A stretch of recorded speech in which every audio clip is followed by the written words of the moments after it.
That takes so long.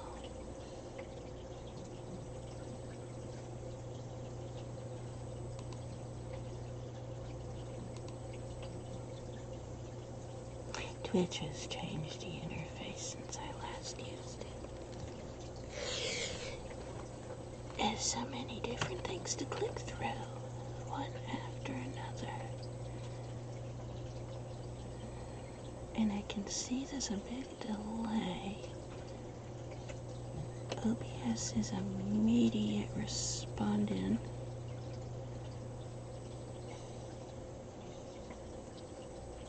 Oh yeah. It's just coming up now. That's why I was waving my finger. It's just coming up now with my finger over there. So there's about a 30-second delay.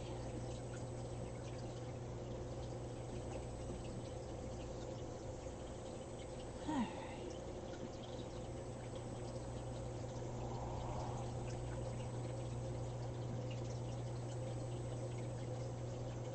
Okay.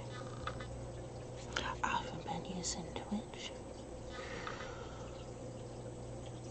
Has it been over a year?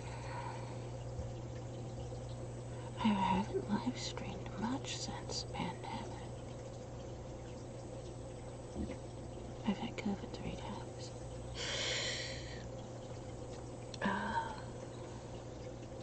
Probably because I have a weakened immune system due to I'm bedridden. I was gonna do this yesterday. I get up yesterday morning and I was like, I need to do this. And then I remembered, oh, wow, I haven't live streamed to Twitch in so long. YouTube just live stream on the phone. Set it up no matter where I am.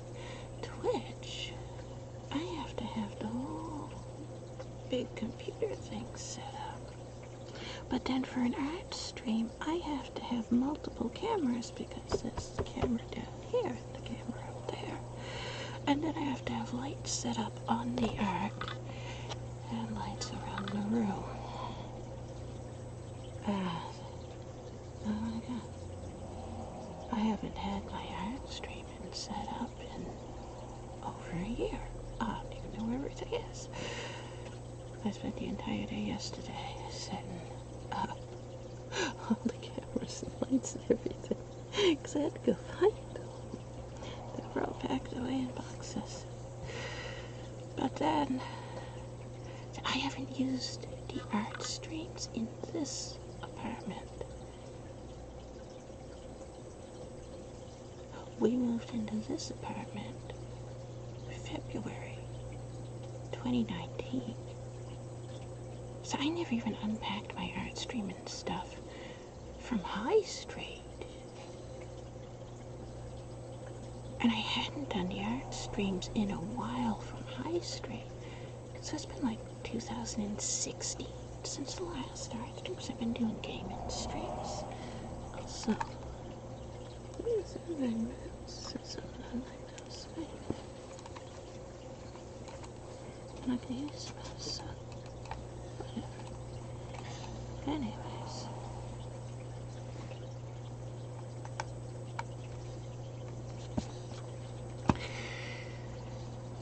So, I was bedridden over there, and I was there. I had a different setup, which we didn't bring with us when we moved.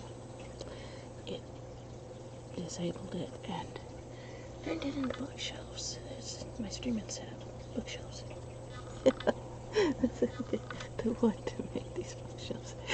But in the other apartment, my bed was set up so that the computer was attached right to the bed. And the whole thing, it was like this big thing. I'm bedridden, if you didn't know that. I have a broken spine. So, I'm sitting on a bed. We didn't bring that bed structure with us when we moved. So I never went and reset up an art stream. I have to have all this stuff on the bed. And this room is only half the size of the other apartment. And then I realized this stuff doesn't fit here. That was the reason I never unpacked it. So it took me so many hours to get this all set up yesterday, and by the time I got done, I was absolutely exhausted, which I can't do much of this. You can't see it. The system thing is big in order to have all the lights and stuff and down here, and then multiple cameras everywhere. Also, that sound you're hearing is the fish tank. The fish tank, which is actually bigger than the bed. I have two giant Raphael catfish. The fish tank is right here. The whole setup, this room is about 10 feet wide, about less than that long. So, the bed, the fish tank, the computer, and my chair for the computer where I play with you.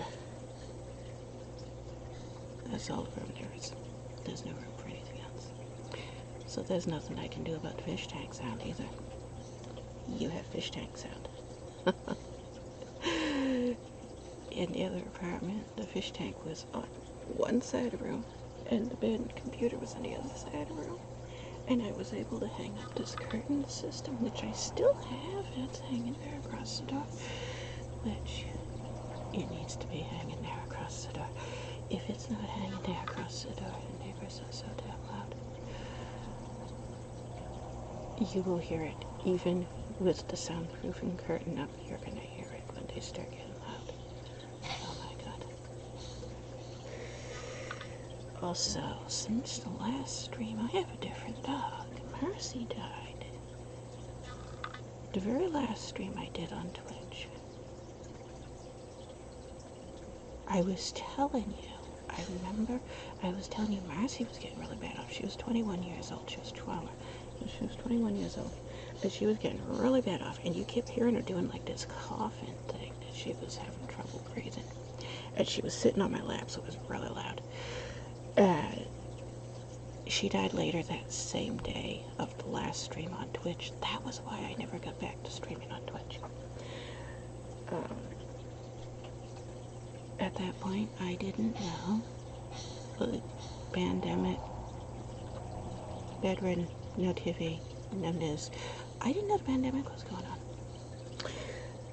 So that was what? May 2020. It was May 2020. Was it May 2021? It was May 2021, right? Yeah, because the pandemic's been going on quite a while. It's been so long since I'd been outside, and I haven't had a TV since the 80s. So, I don't get news. No clue the pandemic was going on. Go out to go get a dog. The shelter. Then we find out everything's shut down. Also, Mormons and food storage, so we can go years without going outside because we're Mormons and we have a 3-year food supply. We buy 3 years of food all at once, and then we don't have to go to the store again. So, we didn't know everything was shut down and had been shut down for over a year. Also, this is Maine. We're quite far outside of society. So no clue the pandemic was going on. No clue everything was shut down. Until we go. Marcy had died. We go to the shelter to get another dog. Shelter shut down. We go to get a pizza on the way back. Because there's this big sign at the shelter, you have to call ahead of time. You have to go through this thing because we're shut down for the pandemic. Well, that's nice. What the hell's a pandemic? I've never even heard that word before. I don't have a very large vocabulary. English is not my first language, and I've never learned all the English words. So we go to get a pizza on the way back. Pizza place is closed. Also, apparently they'd been closed for over a year. No clue when they're opening because pandemic. Stores are shut down. Everything is shut down. We had no clue why. It ended up taking us almost 6 months to find a dog. So I have another dog. He's sitting right here beside me. He's chewing on a bone right now. If you watch my YouTube live streams, you've already seen him. And he actually has his own TikTok channel. So if you watch TikTok, you'll see him every day. But Twitch hasn't seen him because the very last Twitch stream I did was the same day Marcy died. And I haven't done it on Twitch since. We started contacting shelters, and we were being told the same thing everywhere. Because of the pandemic, which again, what the hell was that word? I didn't know what that word meant, and it was confusing the hell out of me. But the shelters were all telling me the same thing. Because of the pandemic and the shutdown orders, and nobody's going outside, everybody went to all the shelters and got dogs. And as soon as the shelter had a dog, they were gone. They couldn't keep dogs in the shelter more than a couple of hours because people would just immediately buy them. We contacted every shelter in Maine, every shelter in New Hampshire, every shelter in Vermont, every shelter in New York, every shelter in Massachusetts, every shelter in Connecticut, every shelter in New Jersey. Nobody had dogs. We started contacting shelters in Canada. We ended up getting put on a waiting list for... Also, we live in an apartment that has a weight limit on dogs, so you have to have a small dog. You can only have a little lap dog. You can't have a big dog. So that was an additional problem where Mickey's a Lhasa Apso. So he's a half Lhasa Apso, half Old English Bulldog. So he's looks like a Lhasa Apso, but he's the size of an Old English Bulldog. So he's a big Lhasa Apso. He's this big dog that looks like a little tiny dog. And it looks funny when we go walking, which you have seen. It's on one of the TikTok and YouTube videos. Yes, I'm talking about you. You hear me say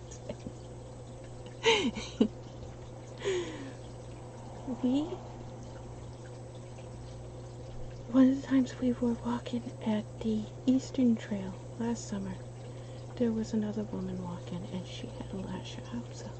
And she comes over and she starts talking about, yeah, he looks like a Lhasa Apso, but wow, he's twice as big. She had this little dog, not much bigger than a Chihuahua, standing here next to Mickey. And Mickey's this big dog, small dog. They both look exactly alike because he's a Lhasa Apso, but he's our Old English Bulldog. And he's the size of an Old English Bulldog, but he's the shape and long for Lhasa Apso. We finally got on a wait list.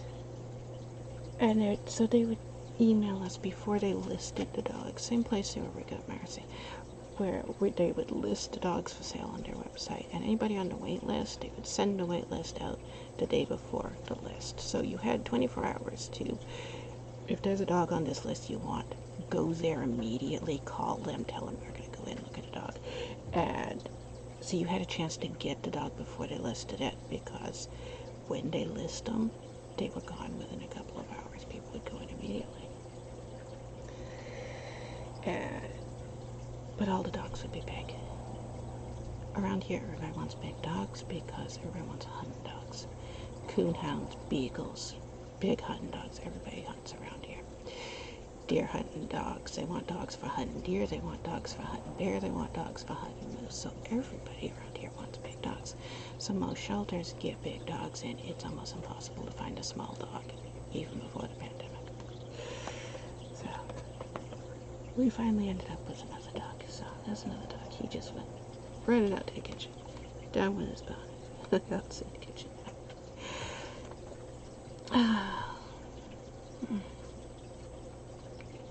I haven't done art. 9 years. It's been 9 years since we've done any art stuff. All my art stuff was in the motorhome. April 10th, 2015. And art stuff's expensive. And Ben wanted to know the other day, so how come you don't do art anymore? You used to be in art galleries and art shows, and I had a display at the Portland Museum of Art back in 2012? 2011?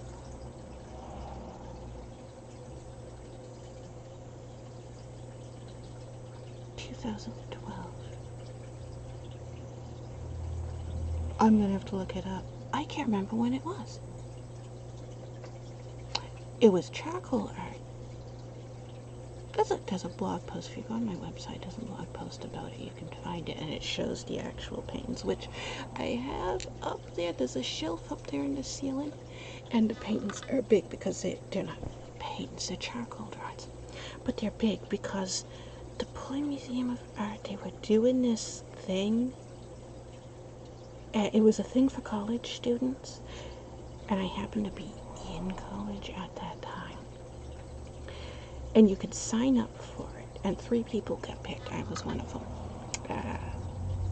One of the guys in my class was also one of them, and then the other one was a girl from a different school. But the requirement, your art had to be this. You can see, normally I paint really small. This is 5 by 8, and that's what I normally do. But you had to do these giant, and I don't work in giant.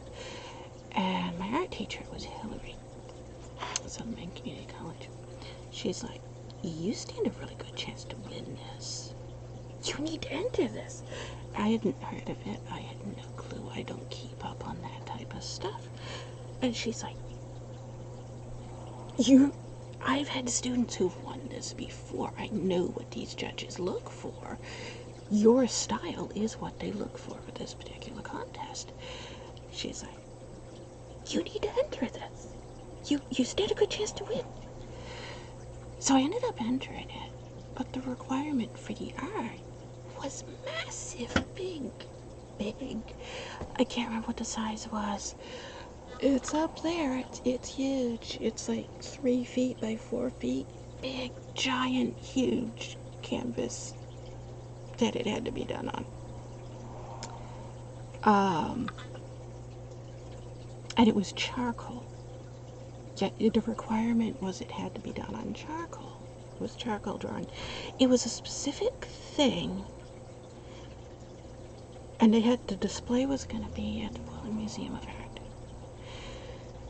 And then the paintings were going to go. There was a convention. So they weren't on a tour. The paintings ended up going on a tour, and then they got returned to the artists when the tour got done. There was a convention for marine biologists. Also, the road is right beside that window. You can tell. That was a motorcycle just went by, just inches from the window. If you've ever seen any of my Witchers live streams since we've been in this apartment, you know the background noise is crazy here.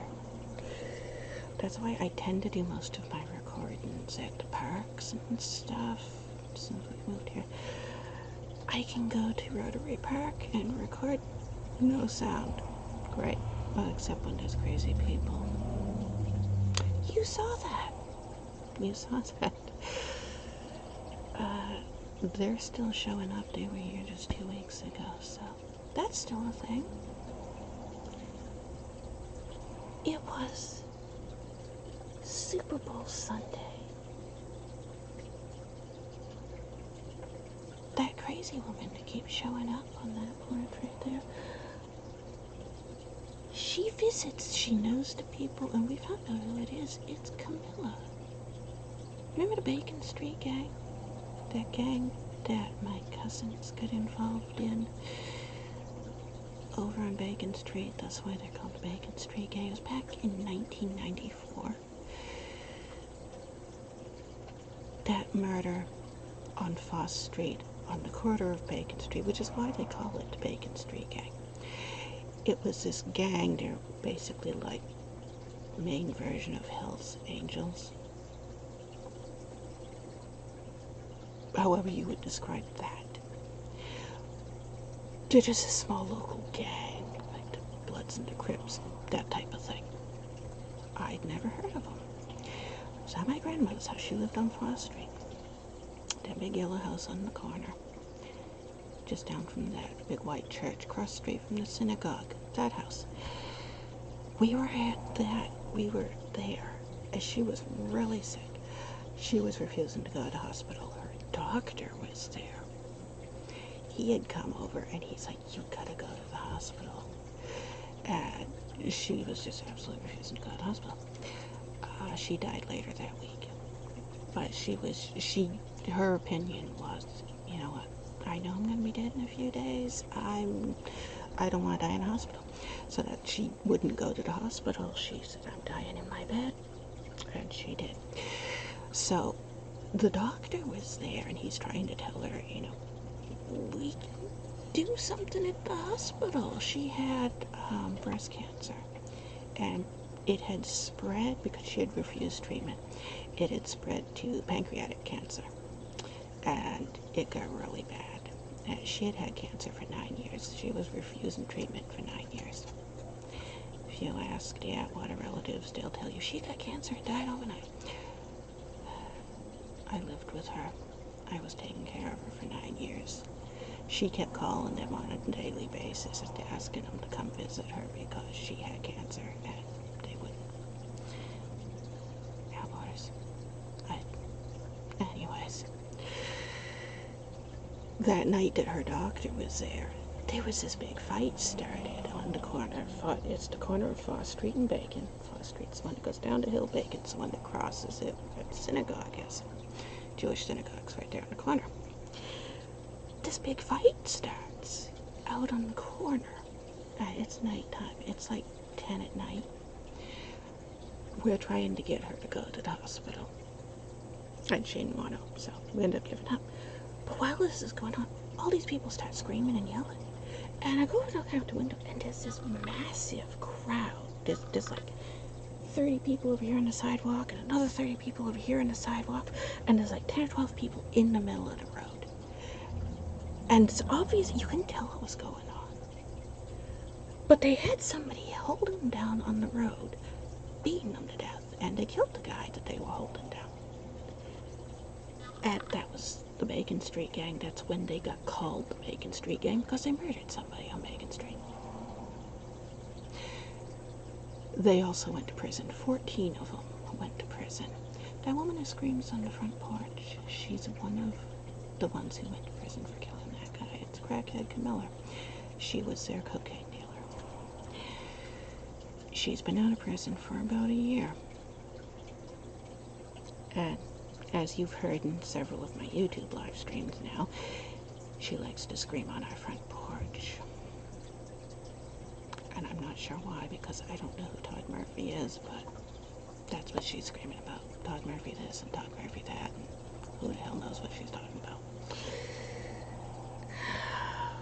Bacon Street Gang. Most of them are out of prison now. But we now know who she is. We can find her.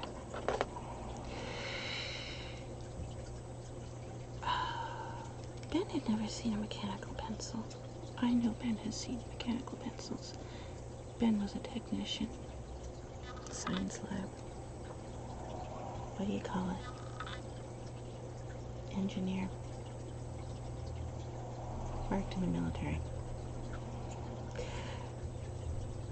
He always used to have mechanical pencils everywhere. Constantly. Everywhere. The whole house was covered with them. It was back in the 80s. He retired in about 96, I think.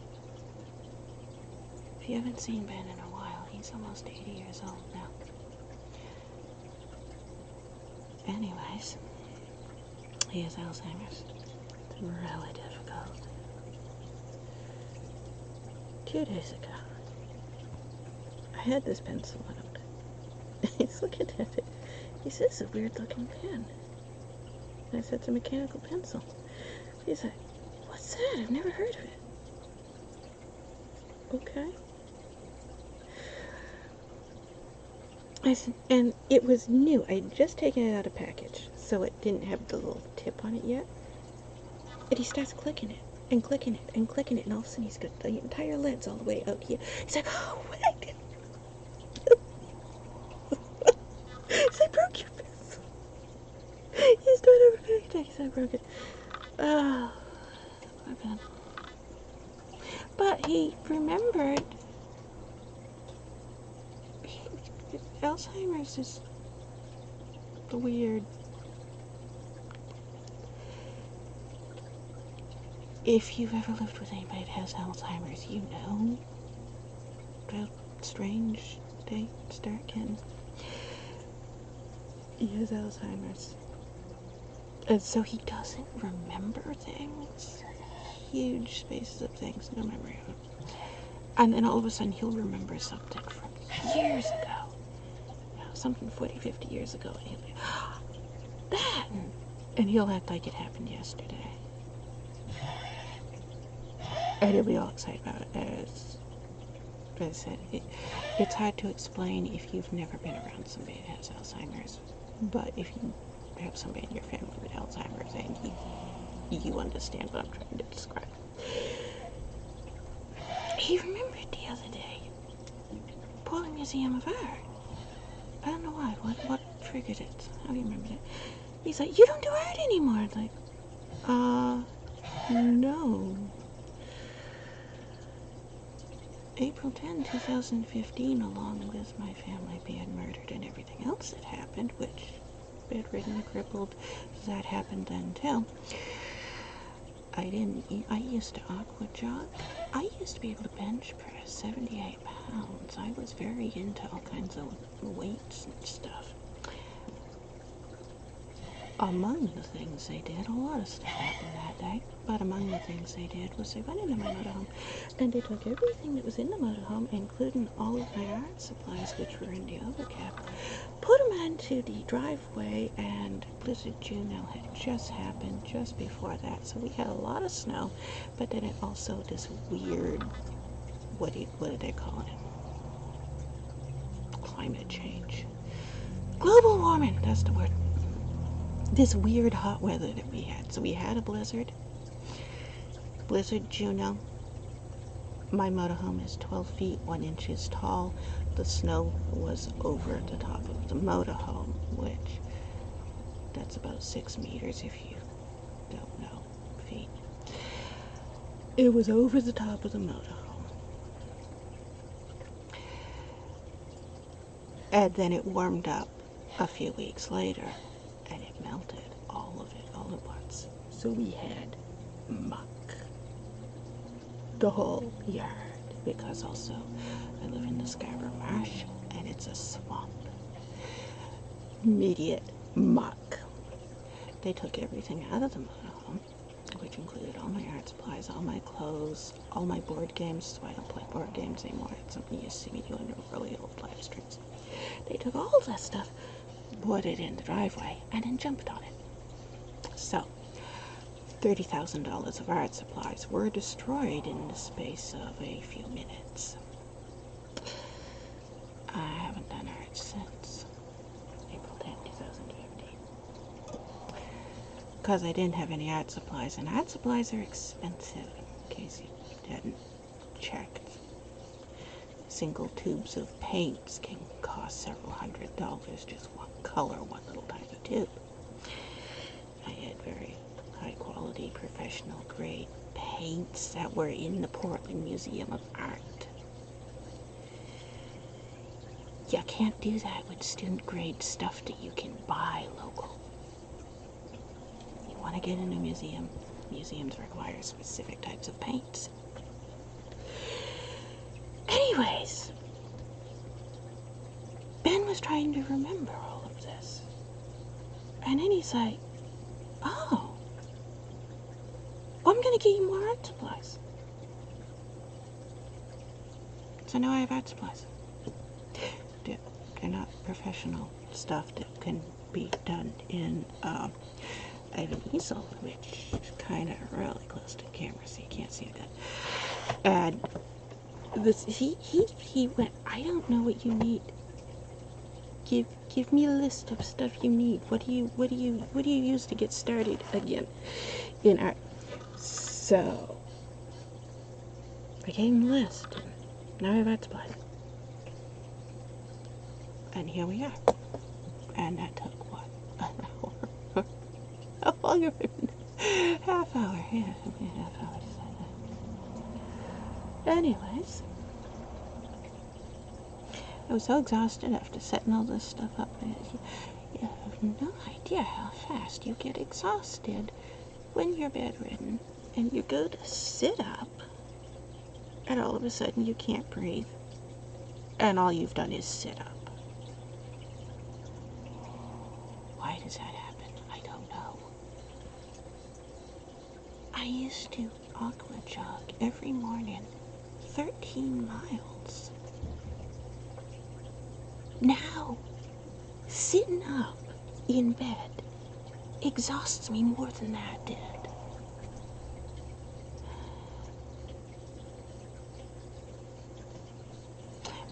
I have 3 broken vertebrae in my spine that can't be operated on.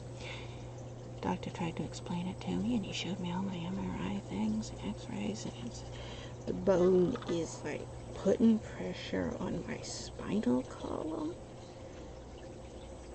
And the way it's doing a pinched nerve thing, which that's what's causing most of the pain, but because of the way it's compressed, because of the way the bone broke, and I don't understand half of what he was saying. They sent me to this neurosurgeon. He's supposed to be the top neurosurgeon in America. They sent me to several different ones, and eventually they're like, send you to this guy, and I'll send you to this guy, and then that guy, so I'll send you to this guy, and this guy, so I'll send you to that guy. And so they kept sending me to different specialists until I ended up at this one. And because they were all saying the same thing, they're like, that's tricky surgery. I've never done it. I'll send you to this guy, he's better than me. Yeah, I've never done that surgery either. I'll send you to this guy, he's better than me. So eventually I get to this guy who's supposedly, according to everybody, the top neurosurgeon in America. And so he's got all of my charts, and he's going through, and he's telling me, here's why we can't operate.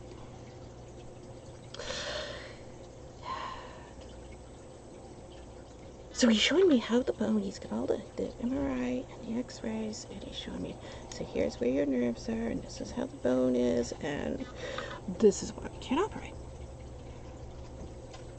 He said, because of the way the bone is like this, and the spinal column's like this, he says, I have to move this back to where it's supposed to be. But right here under it, there's this bundle of nerves. He says, this little bundle of nerves right here, he said, there's about 1,000 nerves right here. These control your legs. He says, if I nick one of those, you're never going to walk again. You're going to be paralyzed completely. He says, I'm not going to risk it. He says, no doctor in their right mind would. So, all the other stuff got fixed with surgeries and physical therapies, except for this, which is right. It's where the vertebrae attaches. It's the whole where your sacroiliac joint, which I guess is 2 of those, and your pelvis and hip bone and your vertebrae all connects. That area where everything all connects, that big bone that's shaped like a butterfly and all the stuff that connects to it. That's what's broken. That's why I'm bedridden. And that's what they can't operate on. I've had surgery so many places, everywhere else, but that one, they're like, no, we're not touching it. So, that's why we're streaming from bed.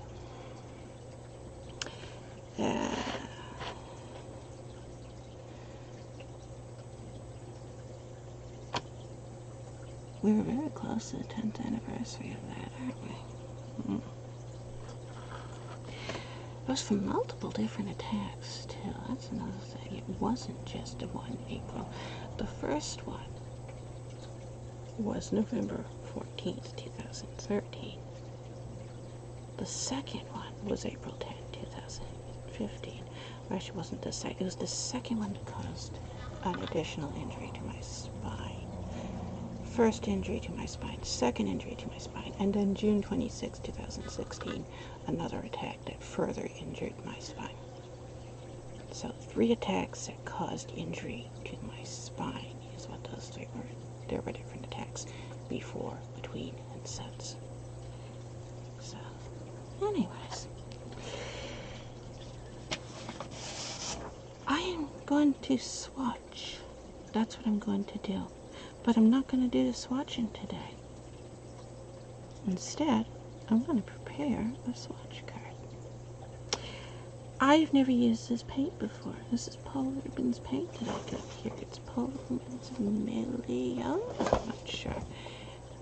It's this.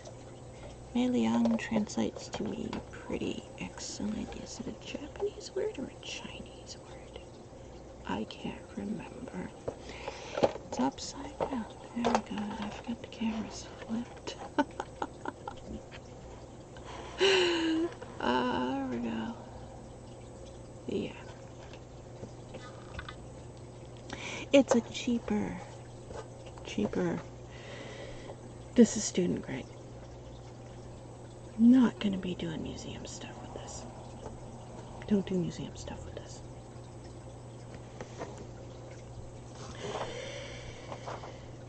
I used to do stuff for museums. So I'm used to using much higher quality paint. However, I discovered when I was in college, the paint that I was using, what's their name? Winsor & Newton.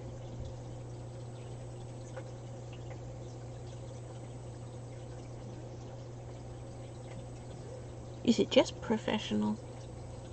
Is how I forget. It's been so many years since I've used it, I can't remember their name. It was Winsor & Newton paint that I used to use. And they make this little tiny, it's like little, just like that. It's like a 5-inch square. And it's only got, is it 8 or 10? I can't remember. But it cost $200. Little tiny. And that's what I used to use to do a lot of my painting with. But also, I was selling my art at galleries downtown Portland. It's hard to explain if you've never been to the Portland Museum of Art. I used to paint with the goal of being in the Portland Museum of Art, which is why I ended up getting my stuff in the Portland Museum of Art, because that was an actual goal, so I was focused on it, and I'm not anymore. That was years ago. That was over 20 years ago. And I got into the Portland Museum of Art. It was either 2011 or 2012. And after that, I haven't had any desire at all to paint any type of archival trying to get into museum stuff again. I don't know why. It was like, I was driven to, I want to be in a museum. And that's the nearest museum I could drive to. So I was like, that's the museum. I'm going to be in that museum. I said that was just goal. And then I reached that goal and I'm like, okay, done that. Let's do something else. My focus with art since then, my focus with art before then was mostly like cartoon. Not cartoon, that's the wrong word.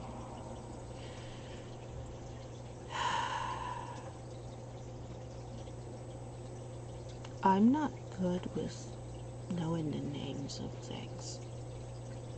I am not an artist who knows the names of things. I am an artist who, that's paint, that's marker, now I'm going to use it. Who the hell knows what the techniques are? I never studied art.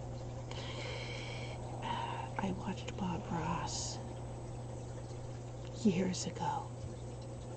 That's the extent of my study in art. Anyways, I started opening these yesterday. Ben just brought them over. What are you seeing there?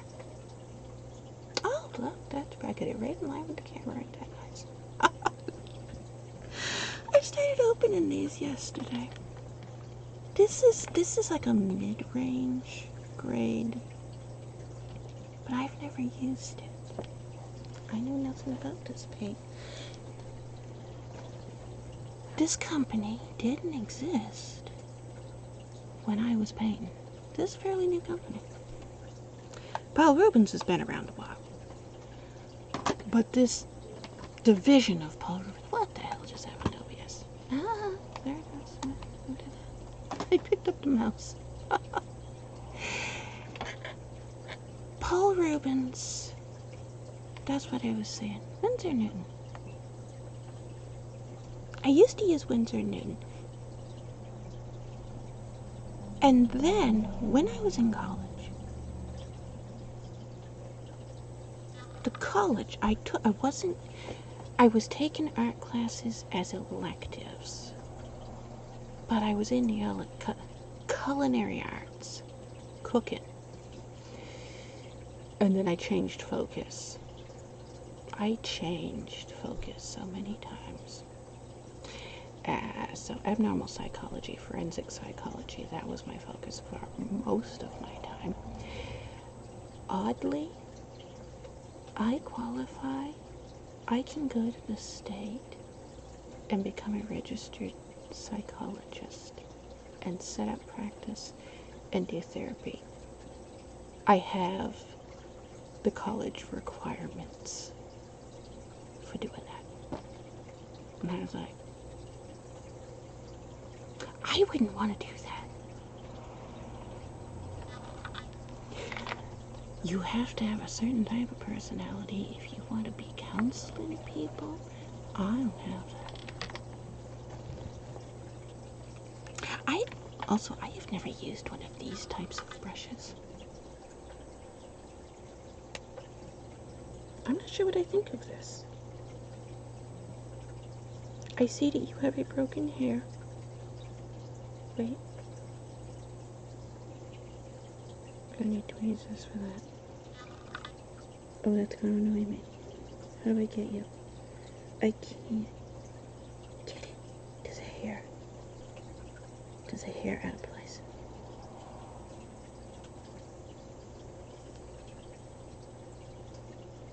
Can you see that? What a... There's one hair, see it? This camera can focus on it. Where? You're black. You're black. There. There's one hair on that out of place. Scissors. Let me cut it off. I tried to pull it out and I'd need scissors to pull it out. I mean tweezers to pull it out. That's better. I do very fine little tiny detail lines in a lot of my painting. And when you have a brush hair like that, it'll make these lines off the side, and that'll annoy me so much. Anyways, I started unwrapping these yesterday, so I wrapped up.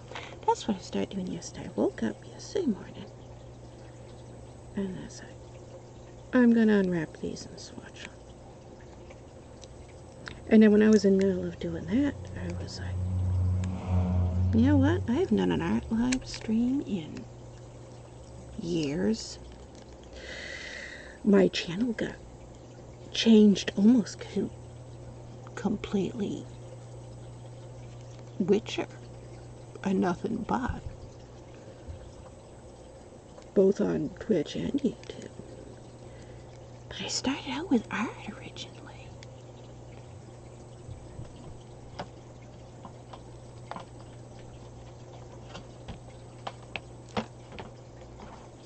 I started out with art videos on YouTube in 2008. And originally, I had done videos on MySpace in 2004.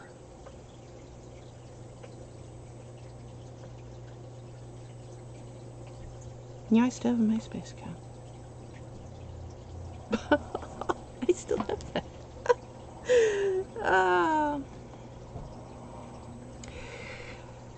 But then I was like, you know what? I can talk to you guys while I do this. And that's when I remembered, oh yeah, my setup. Wow.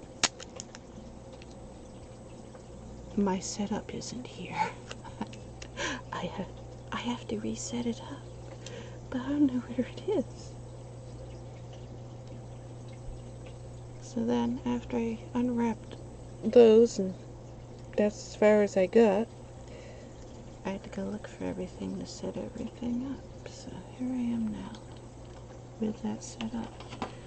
But I was so tired after I did it, and it isn't that much work. I mean, it's just hooking up cameras and lights and stuff to the computer. It wasn't that much work. It was all in boxes. Just had to unpack the boxes.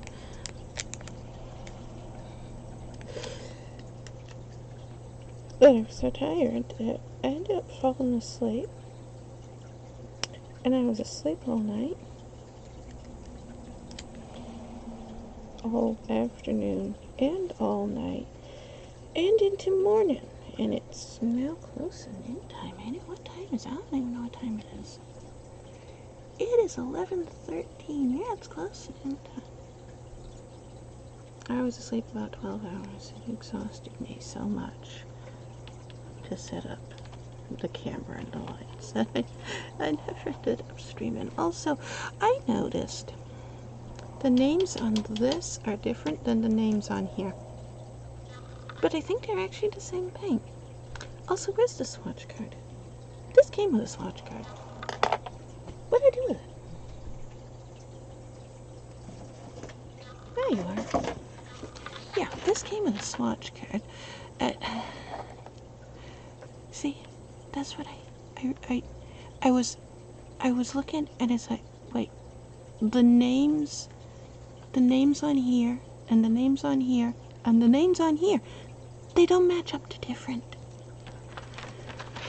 Probably not going to use this swatch card, except it folds up and fits in here, but they're not in the same. They're not in the same order. The paints are there. That would just annoy the hell out of me. I have Turner syndrome and obsessive compulsive disorder and post-traumatic stress disorder. All actual medical diagnoses from a doctor. So, my ability to organize and sort and be annoyed at things not organized and sorted. I spent yesterday doing this before I started doing this. Yesterday was spent, oh my god, the Crayola crayons come all mixed up, and I can't stand it. It took me about 3 hours. Because I have the big box. And if you haven't seen a big box in a few years, they're now 380 colors. So, I'm not finished. These aren't sorted yet. I have a lot more crayons to do. There's crayons everywhere over here.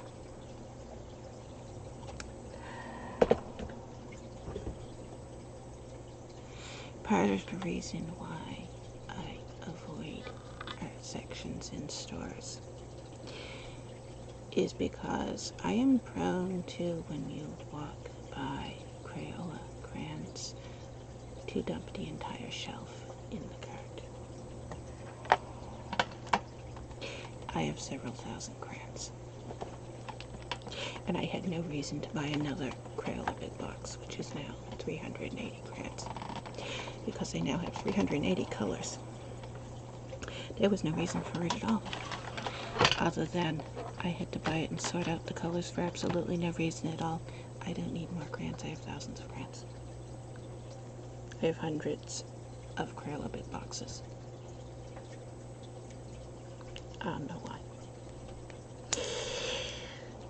So, that was also part of my day yesterday, which contributed to why I didn't stream yesterday when I was going to stream yesterday. I never got around to it because I had crayons that needed sorting, and I sorted them.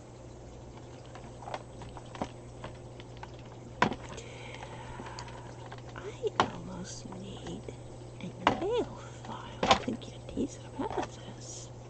These are in here really tight.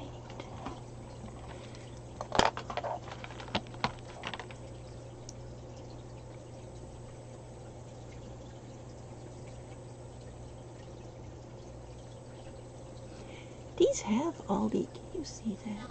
Yes. Yes, see they have all the information on it. And that says mauve.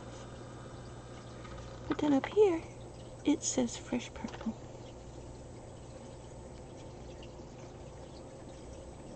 Also, you know what? I haven't read these light fastness things in so long, I can't remember which one's which. The white one's opaque and the black one is transparent, right? And then this is semi-transparent.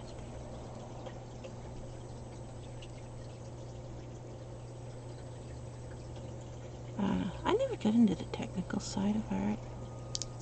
I know you see people on YouTube. I watch our YouTube videos and our Twitch streams. That's it. Most of the stuff I watch is. And you see people. Also, I'm putting these on the bottom. Taking the tape off and putting it on the bottom. So that I've seen people, they take Pigma pens, I have Pigma pens here. They take Pigma pens and they'll write on them, and but they're sticky and they just re-stick. So kind of just, you don't have to write it. It's just, there it is, the name. Everybody always recommends this brand. It's made by Paul Rubin. It's their more expensive student grade. They have a really cheap, I'm not in webcam anymore. I do need to remember to look up the webcam frequently and make sure I haven't moved, because I do that all the time. Constantly moving out of the way of the webcam. It's because my back hurts and I have to keep moving and shifting where I wait. Wow, look how purple that one it's stained the sticker. But look how purple that is. That is purple. This dioxide, I can't pronounce it. It looks like dioxide violet, but I know that's not how you pronounce it.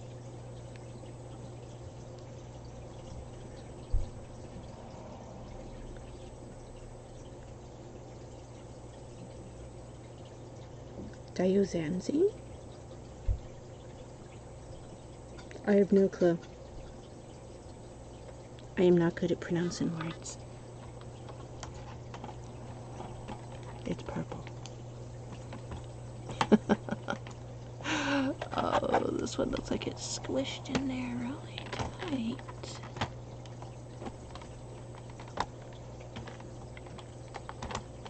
If I used a knife, I could pull these up better.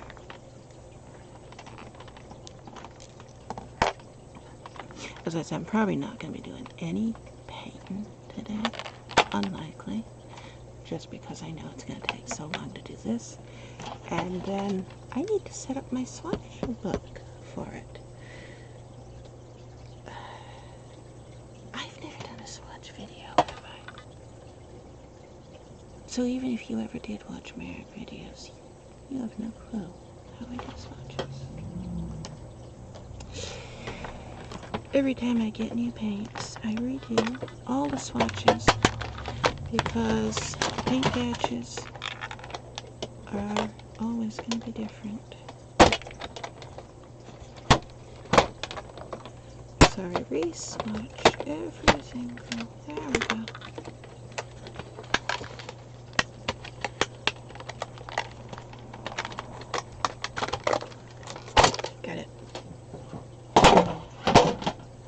Took them out. This makes it much easier because now I can push up the bottom and they come out. There we go. Crack the plastic while doing it. Yeah, that's okay. Crack plastic. Alright. Move the box out of the way. Do it this way.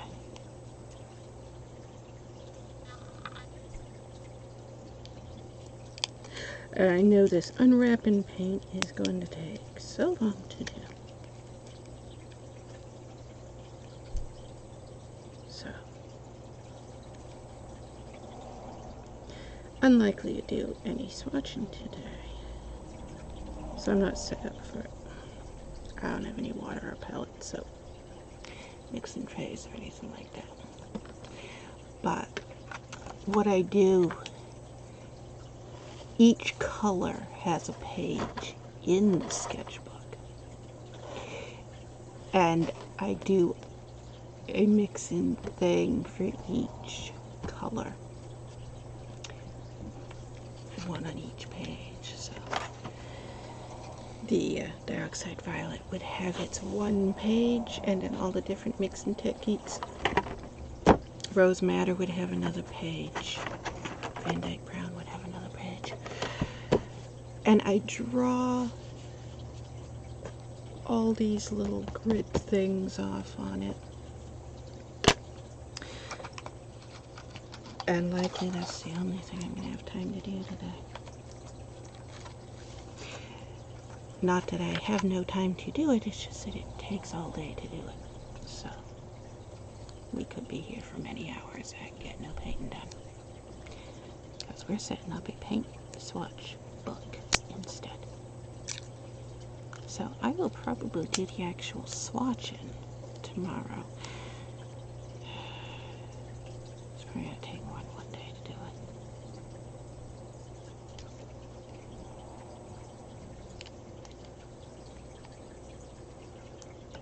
Probably going to take several days to do it.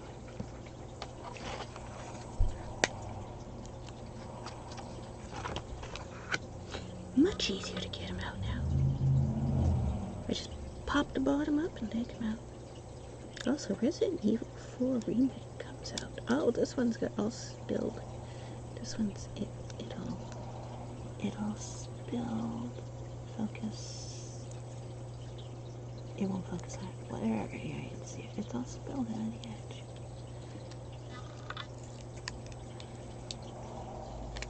Didn't feel right when they filled it. Anyways, this brand, that's what I was saying. I got sidetracked. This brand has a professional grade, which is called Paul Rubens Professional, I think.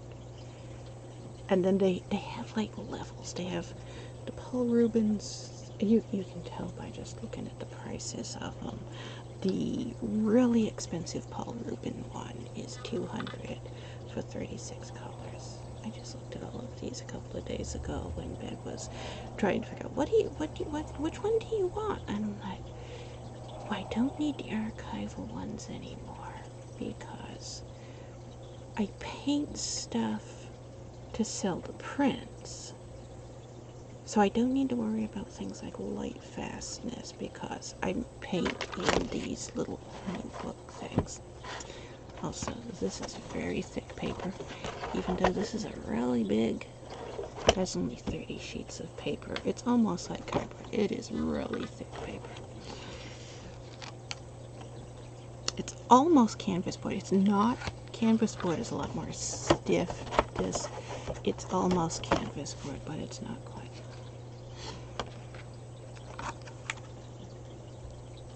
So I don't need the archival quality, and I don't need to worry about the light fastness because it's just going to be in there. I haven't uploaded anything on Zazzle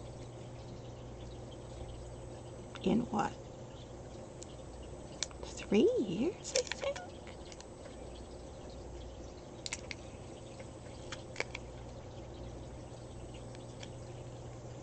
$2021?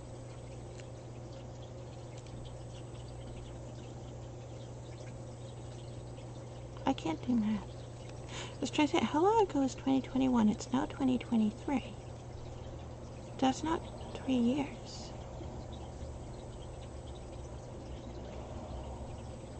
I never learned to count or do numbers. I have such a hard time with numbers. That's why whenever something happens, as soon as it happens, I look at a calendar and I write down the date. And that's why I can remember dates.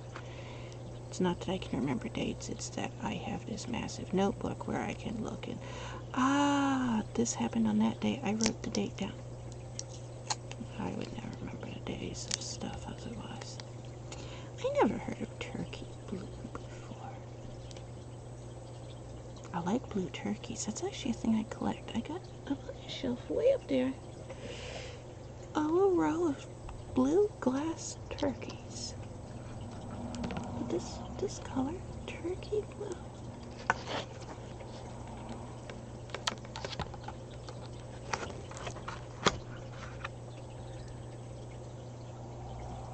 According to the sticker, it almost looks like a Wedgwood blue.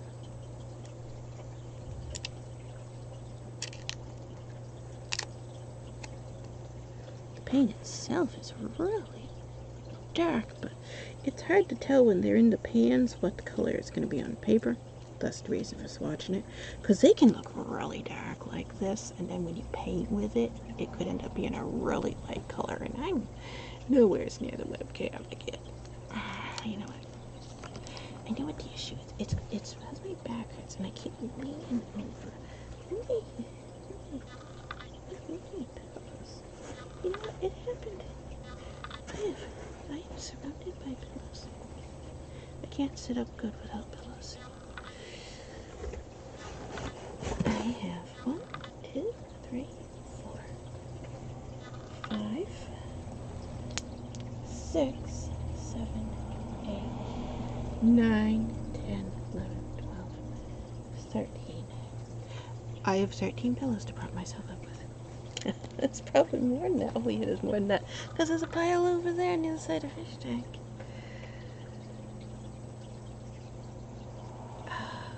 Last year, the boiler broke for the heat in the building. We had an entire week. That week when the polar vortex hit and it got down below zero, we had an entire week of no heat. So it was below zero in the building. We had to keep heaters and stuff on the fish tank because they can't get below 82 degrees.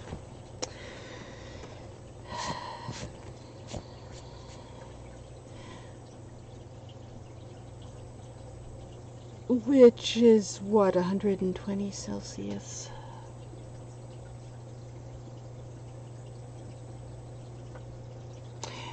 It's very hot. That water is noticeably hot when you put your hand in it. Not a normal...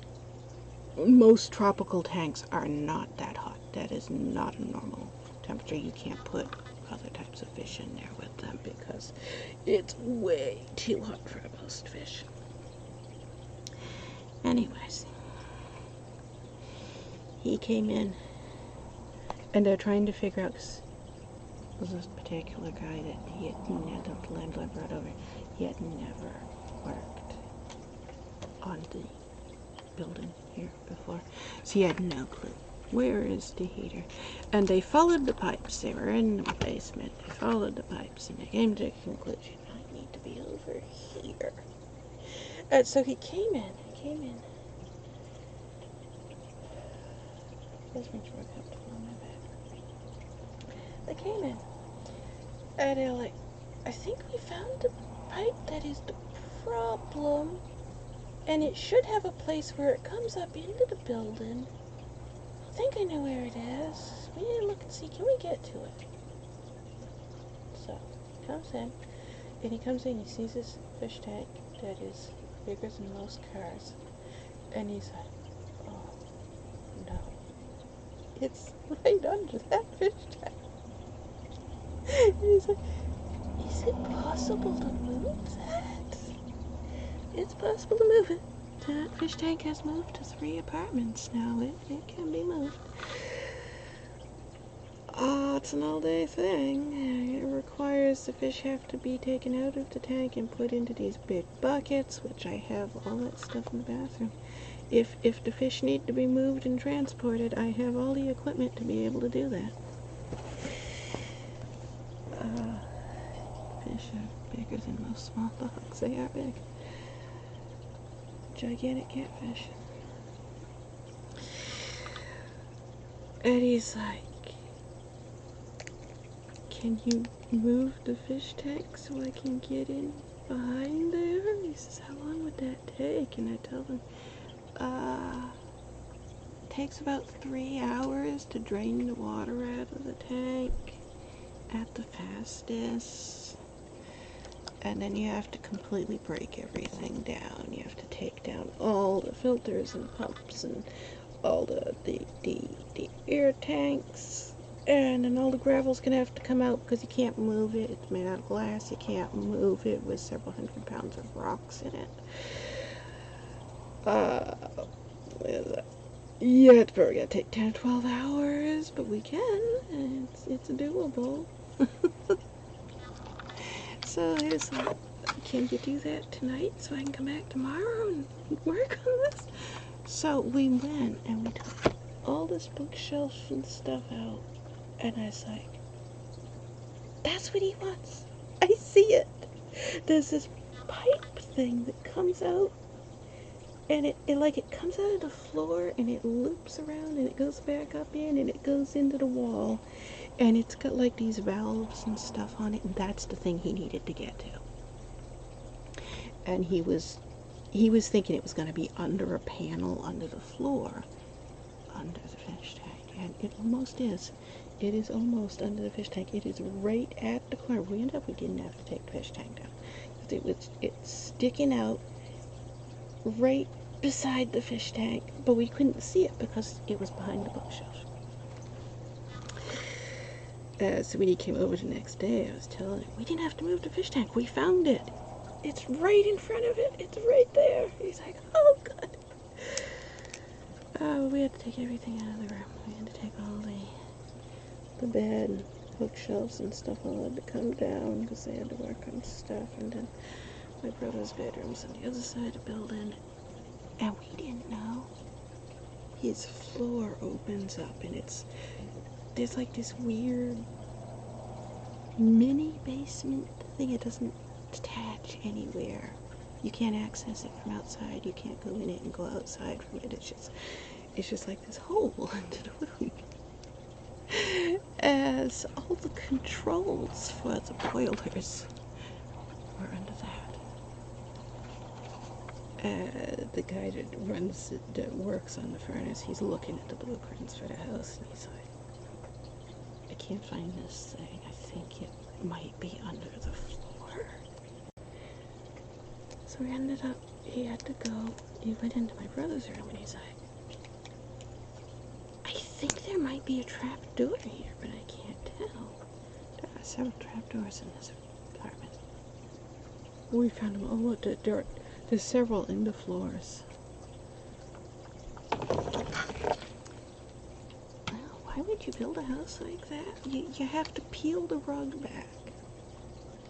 And I guess it's because it's like this ledge where the building's on ledge. So they can't connect it to the basement. So they have these holes under the building. And you open up these trapdoor and yeah, here's all the stuff for the heater and stuff. And we didn't know that, and the landlord didn't know that because he'd never needed to work on it, and it was stuff that was put in the building before he had bought the building. And I tried to find this thing, and finally they came to the conclusion there's got to be a trapdoor in this room. So they had to take everything out of my brother's room, roll back the rug, they had to take the rug up. Mickey, I hear ya. What you doing? Yeah, okay.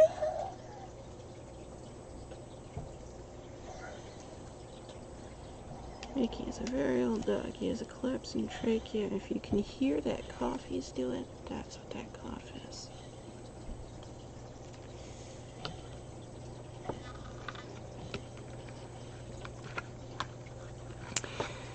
Anyways, they rolled back the rug, and they found this place where there was like a thing cut out in the floor, and they pulled it up, and wow, there it is. Why isn't it in the basement? Why is it in this little thing under the room? So there's one in my room, there's one in my brother's room, and there's another one in the kitchen. And they needed to access all three of them, so all the furniture had to come out. And it took them all week to do it. Fortunately, we didn't have to go to like an apartment, like a motel or anything. They were working on my mother's apartment back. Can't remember if it's the one she's in now or it's the other one. I don't know which one it was. She moved so many times. One of the apartments she was in, they had to do repairs, and they were going to have to take up all the floors. Same thing. A lot of houses around here have trapdoors in the floors. It's just really common in this area. That was how they built any building that was built 1700s. You're to find that around here. I think because these buildings were built before they had all electricity and boilers. This building's almost 300 years old. I think they were like pantry, storm cellar things originally, where you open up and go down in, but then you can't go outside from them. They don't go anywhere. It's just here's a hole in here.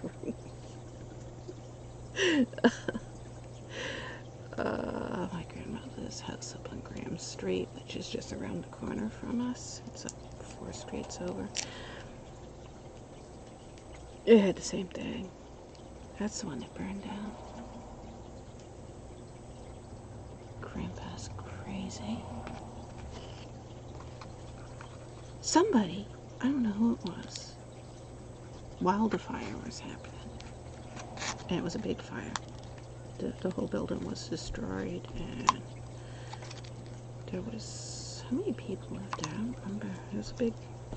It was an old, what do you call them? It was one of those merchant houses. It was this massive mansion, but then it had been divided up, and there was lots of little apartments. A bunch of families lived in it.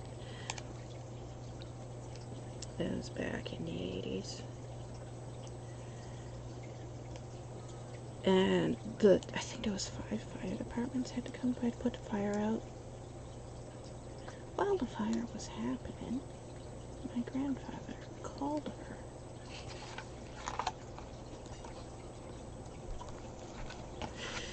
This is before cell phones existed. He called her. One of the relatives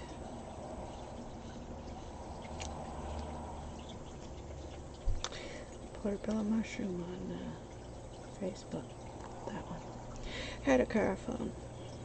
This pan is over full. Wow, look at that. This pan is over full. It's right over the top. Called on the car phone. I want to talk to Eva. Because it was this car phone, and we're all standing there, we all heard what he's saying. He starts telling her, yelling out of the phone, he's on Utah, we're in Maine. That's what, 6,000 miles away? However far away Utah is from us. He starts yelling into the phone this weird cackling laugh that he used to do, and tells her that he put a curse on her and he started a fire because she wouldn't join him on the church.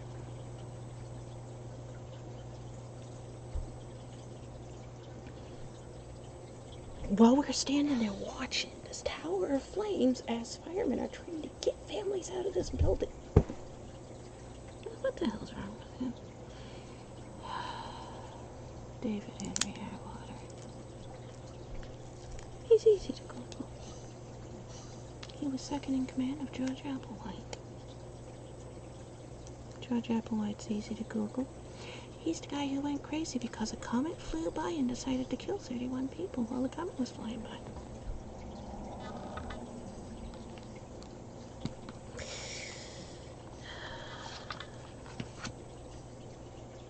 And my Uncle Brucey.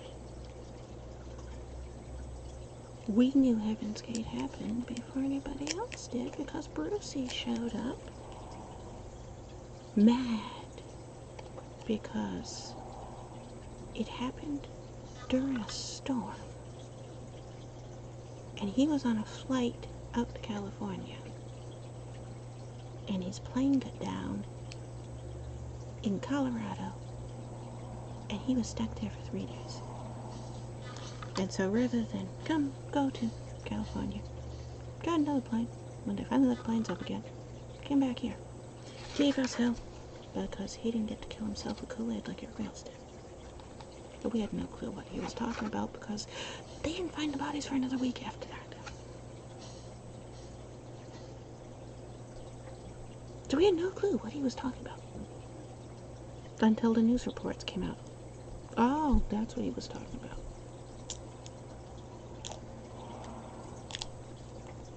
Why do you join a group like that? I don't know. That world is crazy. You can't see my pants anymore. I've got them in my lap. Let me put that over here so you can see it. Mickey, you want your heat pad? You know what? I think it's not on. I think it has had time to shut off by now.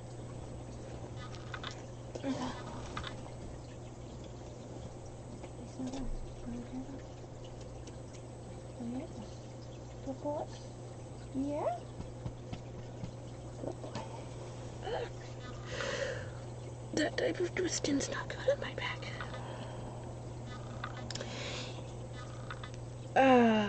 Right beside the bed. I put all his stuff when I first got Mickey, all his stuff over here, because this is where Marcy's stuff was. Marcy had all her bed toys and everything right there. And so originally when I got Mickey, all his stuff was there. And he picked it up. Pillows. He's got this big fur donut bed, blankets. Picked them all up with his mouth, dragged them over there. He likes sitting in front of a window. I leave the window open when I'm here. I'm still not getting used to being indoors. I didn't know.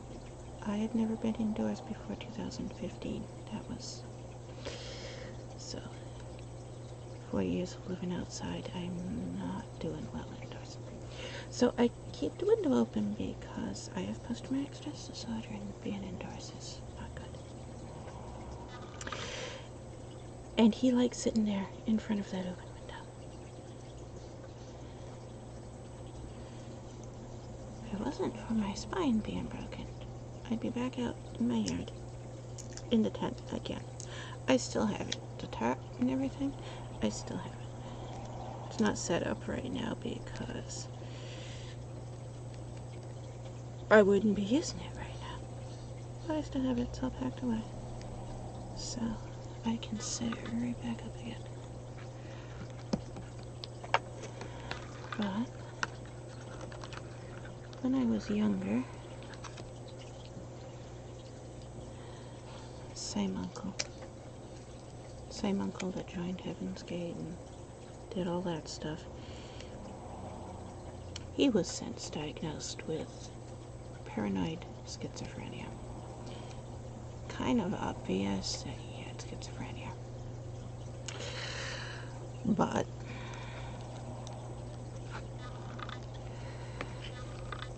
we're down to the last row. He and my mother and their sister constructed this weird room thing. It wasn't actually a room. Sparkly that is. Can you see that? It's gold. It wasn't actually what you would call a room because it was made out of these boards, but there was about 2 inches between them so you could stick your hand through the walls. The roof and the walls were like that, and there's lots of pictures of it. You can find pictures of it. The social workers had a field day with it when they found out that it was cabinet. So I had no protection from rain or snow. Like I said, the roof and the walls. It was built like a cage, so you could put your hands right through the boards. And that was where I lived for 27 years.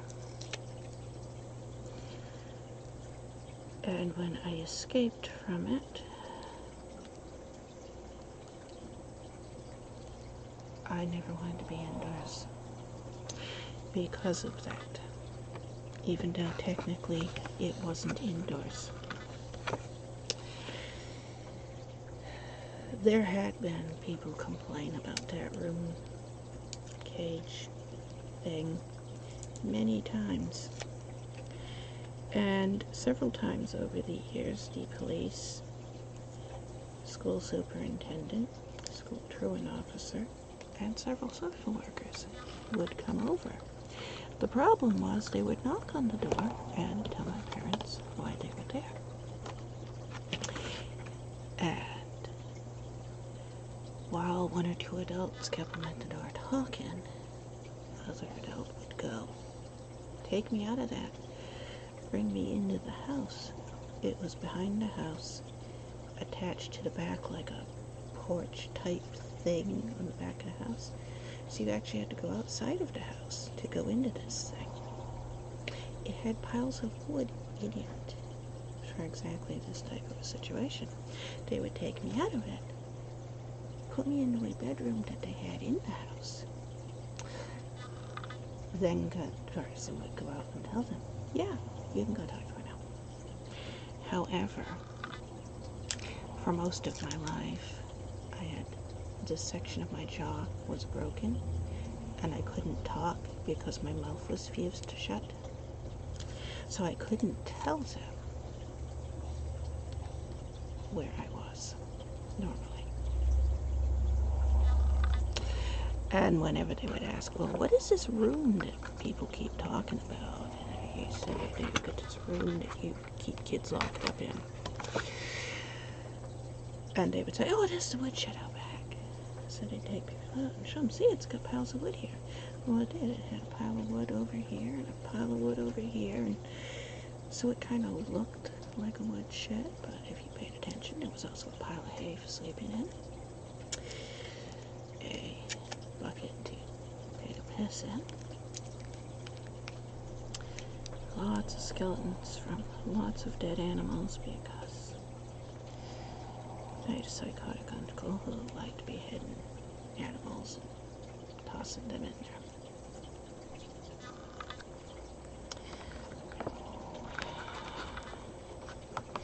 And eventually, somebody showed up, a social worker, who most people in Maine know. What's her name? Can I remember her name? Liv.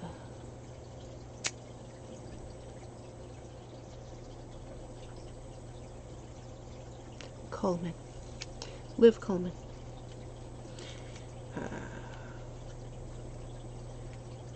She is the terror of child abusers in Maine.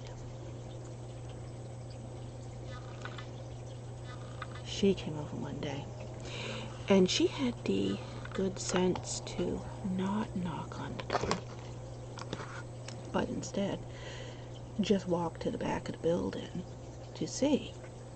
As I said, it was outdoors, so you could go around behind the house and, oh my God, you are literally sleeping in 5 feet of snow with some hay.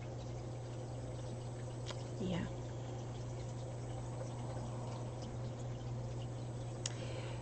That's why several of my Atwater uncles went to prison.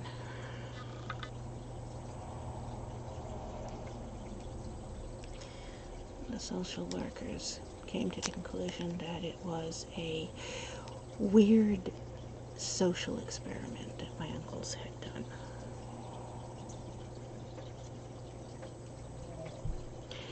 And I was 42 years old when they finally did surgery on my jaw, which had to be replaced. This whole section right in here, all not real bone. And that's why now I can talk. So from the time I was 14 until I was 42, I couldn't talk. That's why. And I used to tell people, my parents used to tell people, oh yeah, no, she's retarded, she can't talk. No, it wasn't that I was retarded and I couldn't talk. It was that they had taken a cinder block brick and deliberately broken my bones so that I couldn't talk. And I lived with my face like that for almost 30 years. And if you go back to my YouTube channel and you watch my old YouTube videos, when I first started filming videos, you will see that I had to learn how to talk when I was 42 years old. And yes, way back all those years ago when I first started YouTube, I was 42 years old. My mother, who was in her 70s, and was a very small child when I was born, so I'm only a few years younger than her, likes to run around and tell people that she is 39 years old. And she's got a bunch of people on Facebook convinced that I am a teenager. And I'm like, are you looking at me? Do I look like a teenager? My hair is turned gray. It's almost white on the whole top half of it. I'm a little bit elderly. Oh my God. I was 31 years old when the first of my 3 younger brothers was born. He is today 32 years old. I'm still 31 years older than him.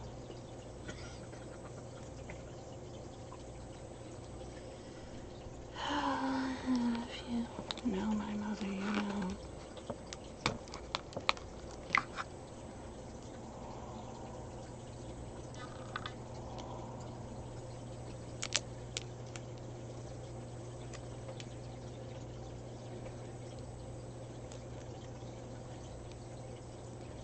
I like this color.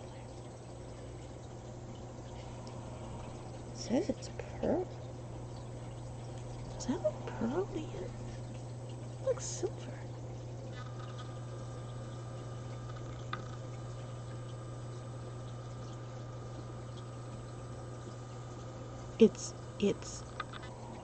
It's almost metal flake. How sparkly it is.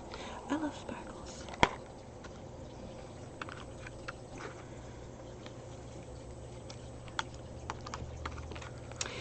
But that's why it's below 0 right now, and I have a window open.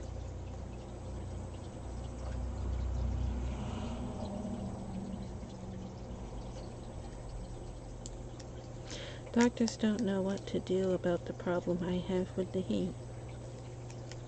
I can't be in any type of temperature above 50 degrees. 50 Fahrenheit. Side effect of having been in that room thing for 3 decades.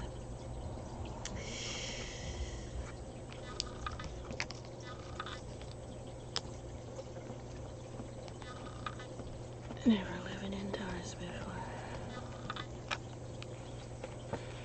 Originally I built a teepee,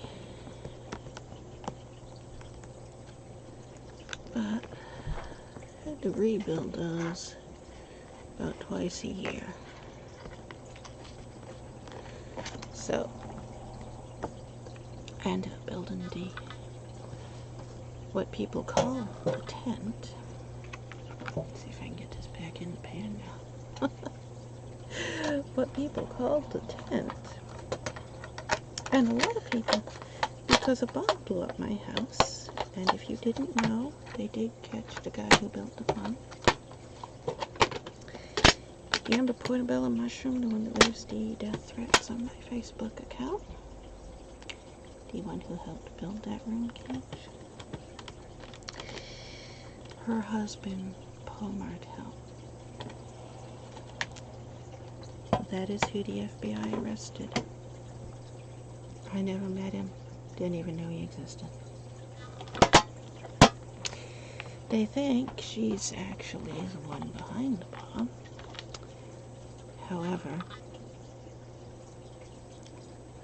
she made sure that all the paperwork had his name on it, and that he's the one that did everything, the actual everything, so only his fingerprints. And so he is right now in prison. He was arrested 2016, and they gave him 14 years in prison for it, so he's gonna be there a while. But it was my Uncle Paul Martell who built the bomb that blew up my house October 16th, 2006.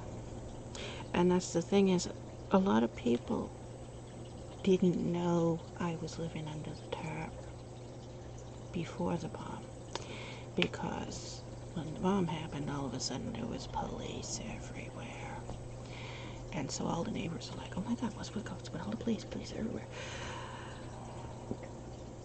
And so people found out about the bomb, and I didn't have electricity or internet, so I was not online doing stuff at that point. I had my website, but I would go to the library and update stuff on my website about once a week. I had no electricity, no running water, and we had an outhouse. I never had plumbing.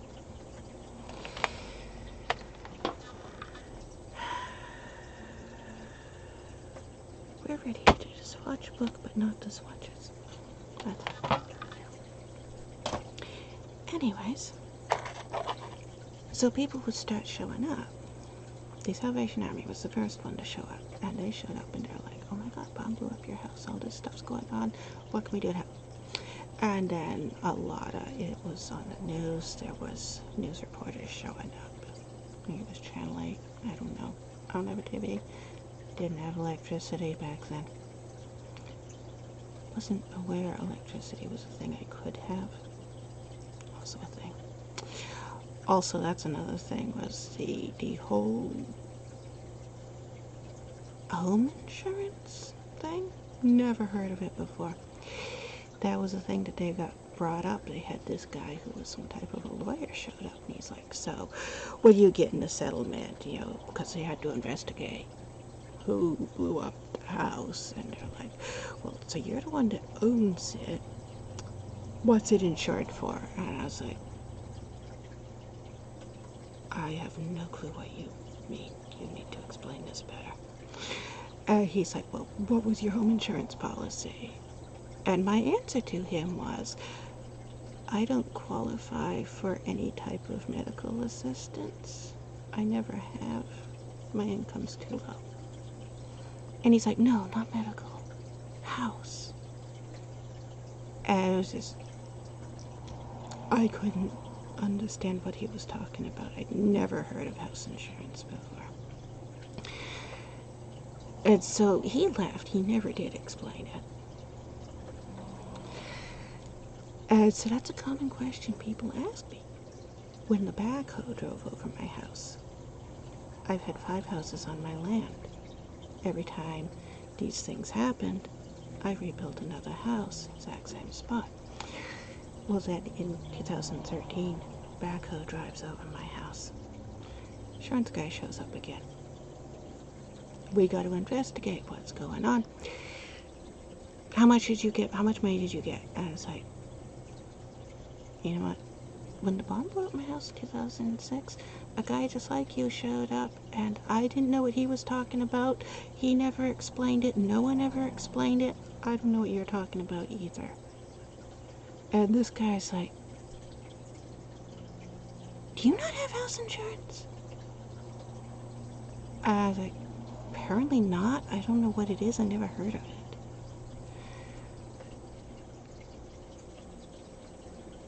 The guy who owns the backhoe, you can find him online. He went around the internet saying that there was an insurance fraud thing going on. wasn't my name on it. He had somebody else's name on it. What had happened? One of my relatives attempted to pull an insurance fraud thing. They put the paperwork with their name, hired this guy to ride a backhoe over my house, and then tried to collect insurance, and didn't know I didn't have homeowners insurance, because I didn't know what homeowners insurance was. And so there was this whole, at this time, this was in 2013, 2006, 2007, 2001. Like I said, it's happened several times now. But the bomb in 2006 and the backhoe in 2013 were the two that most people know about. They wanted this whole thing to try to get insurance. And they didn't know I didn't have homeowners insurance. And so when they sent this insurance agent over, and he's trying to figure out what's going on, that's when they realized, wait a minute, the people who are applying for this insurance, they aren't you. What the hell? They attempted to tell people they owned my land. It's one of my relatives, they know who did it. He lives in Australia.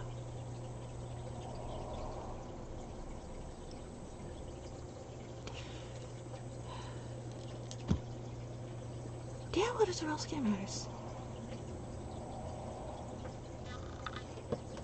They drove a backhoe around my house to attempt to collect insurance, but then they didn't check to see if I had insurance, which I didn't, because I didn't know it existed, because, oh look, they're the same ones that kept me locked in that cage for 30 years. 27 years, it was 3 years under 30 years.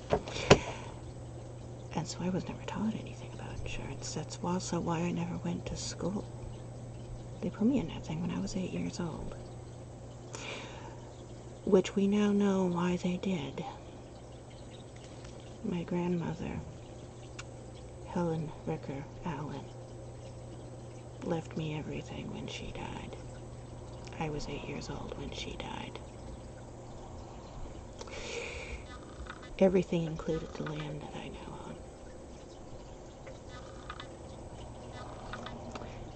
own. That was why they built the cage thing when I was 8 and put me in it. So, joys of Atwaters. And people always want to know, why do you hate the Atwaters so much? You be tortured by somebody, literally tortured by somebody who likes to come in and slice you up with a knife on a daily basis for your entire childhood. And tell me you don't hate them.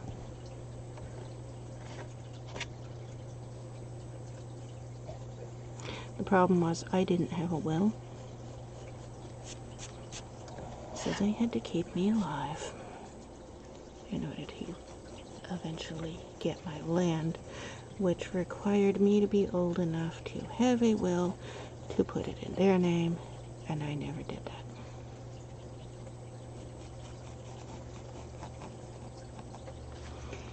And we since found out they've done this to a lot of people.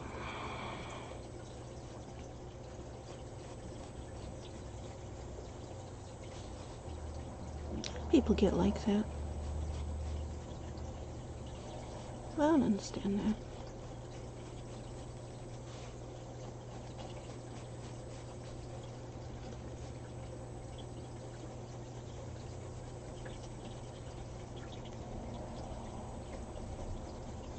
You know, normal people get a job, save up, buy land. They don't attempt to steal it or scam it out of somebody else.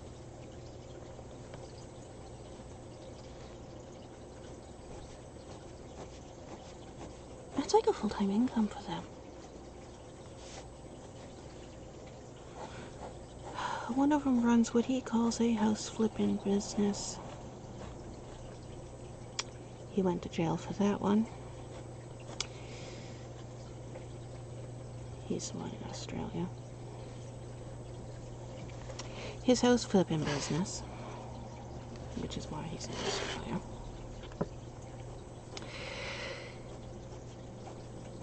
he got arrested, and one of his relatives posted his bail, then bought a ticket, and he went to Australia. Been there ever since.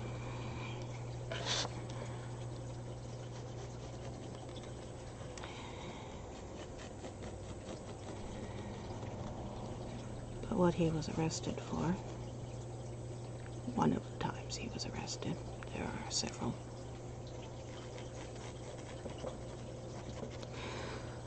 was what he called house flipping, which was him looking for a house for sale.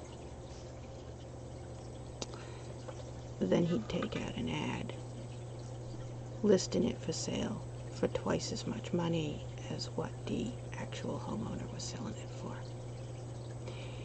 He would then sell it, pretending to be a real estate agent. Then he'd go buy the land from the people after he had already sold it to someone else. And that's what the outlaws tried to do to my land, thus tobacco. Because I never listed my land for sale. I have no intention of selling my land.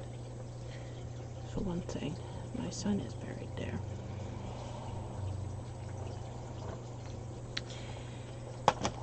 And there are also more than 500 graves on my land. Land's been in my family, not the Atwater's family. Keeping in mind, the Atwaters are in-laws, they're not blood relatives.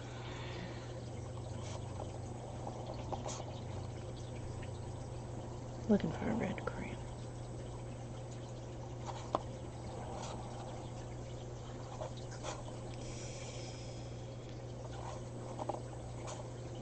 Ah, red.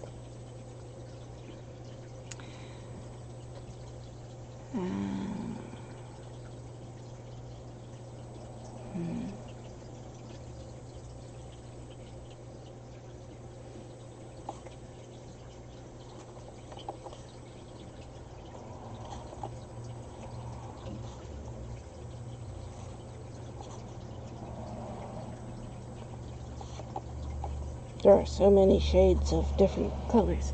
You can even see what I'm doing now. You can't see that much. Ah, now you can kind of see what I'm doing. Looking for a crayon. And I think I didn't actually put orange over here, did I? I put it in the other box, didn't I? I'm being interrupted by crayons. Which that's what I'm always doing all the time. I love crayons. Why are you over there? You're brown. You're not brown. You're orange. You should be over here. You're not brown. You don't belong.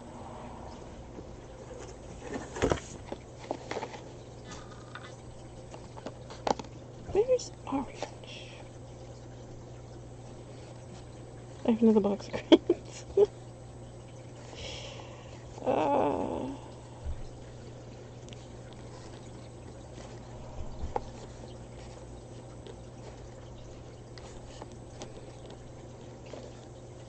Orange! I found it.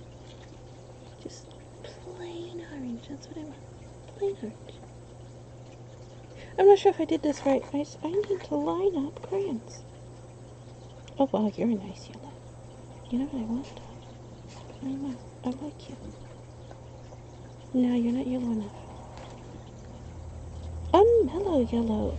That's the color that was banned and then brought back. I don't know why. Where I need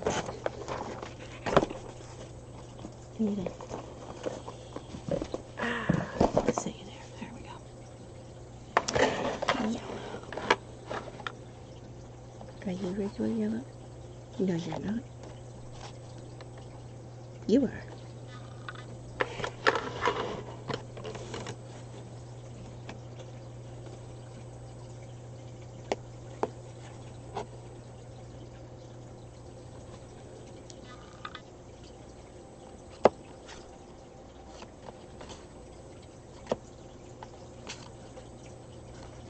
Shamrock. That's right. Today's St. Patrick's Day, isn't it? There's a crayon here called Shamrock.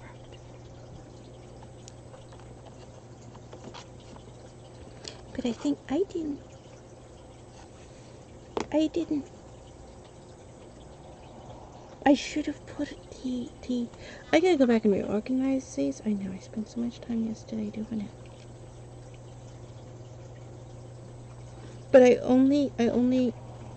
need the colors. I need to swatch these. I need a bigger case. That's what I need.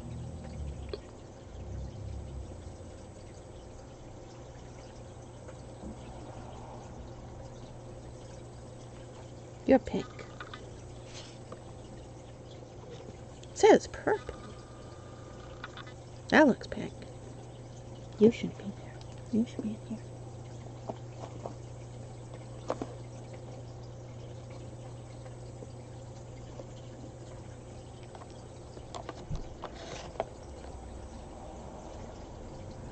What do we got? Green. I need blue next.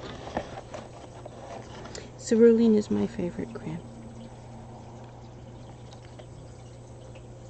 Blue. Look at that. Hold it first one. Purple.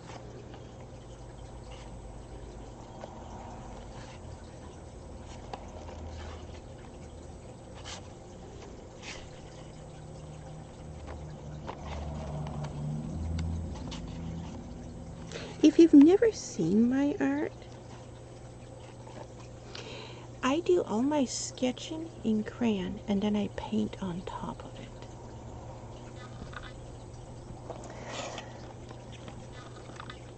Thus why when I do the swatching, which is what I'm setting up to do right now, I need crayons because is purple not here? Wait a minute.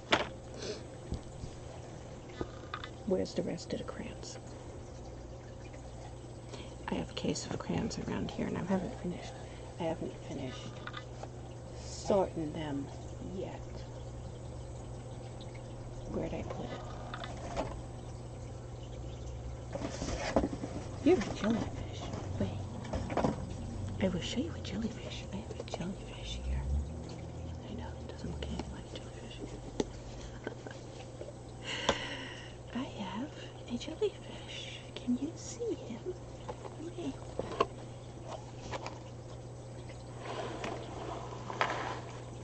There we go.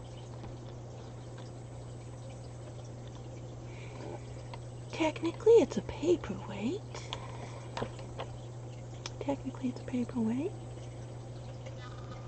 But we're going to use it as a muller. Not today. But at some point, probably next week is probably when I'll get it. I don't have everything I need yet. That's why I can't do it yet. But at some point in the next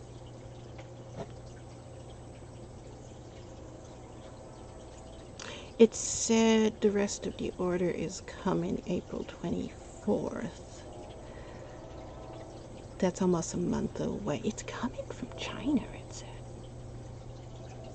I didn't know Amazon has a fulfillment service center in China. Bought the stuff on Amazon. Anyways, an actual muller was $80.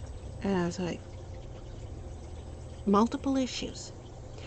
One, I have a hand-gripped issue. I have arthritis. And so I have a hand grip issue. and an actual muller is really small and it's got a little tiny thing, I'm probably not going to be able to use it correctly. This is not a muller, but the shape of it, it's very good for my hand. So I'll be able to use it as a muller and it won't hurt my hand. That's why I got it. Also, this is $20 versus a muller, which was $80. So, we're going to use a pink jellyfish to make paint. I am someone who likes making my own paint. So, there will be paint making live streams, but I don't have all the materials yet. And I was thinking, can do it next week. I could do it today if I was set up to do it today. I'm not set up to do it today. But I was thinking, that's the stuff that isn't here yet. And it isn't here yet because it's waiting to go through customs, it says, on the tracking. And I was like, I ordered all this stuff on Amazon. Or Ben ordered all this stuff on Amazon. We ordered all this stuff on Amazon. Why does it need to go through customs? Everything I ordered said Amazon fulfillment, shipped by Amazon. So then I looked, where is it coming from? It's coming from, what did it say, the East Republic of China? It's coming from China somewhere.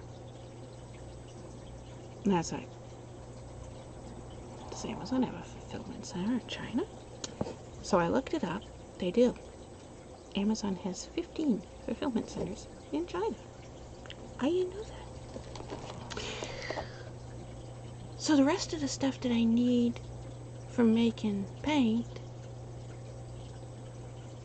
is waiting to go through customs, and it says expected delivery April 24th, which today's March 17th.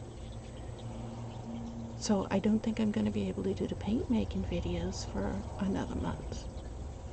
And I had planned to do them when all this stuff arrived, which was 2 days ago. 3 items didn't come. All 3 of them are in China. 2 of them I don't need to do everything else, but 1 of them I can't do the paint making stuff without it. So I wish it had had a thing somewhere in the listing itself that had told you. It didn't. Well, usually they do. Most stuff on Amazon, it'll say comes from, and it says a location, expected arrival will take longer. It'll say something like expected arrival 3 days on most things, and then if it's coming from somewhere else, it'll say extended arrival, extended. I can't remember the exact word, but it tells you that it's going to take a longer time because it's coming from a different location, usually overseas. It's a thing that I could have gotten a different one from somebody, different listing, had I known it was going to come from China. I don't have an issue with stuff coming from China, it's just that it's going to be a month longer. Everything else arrived in 2 days, and that's arriving a month from now. How was I doing? Oh, grants. Where's the rest of the grants? Boy, do I get sidetracked.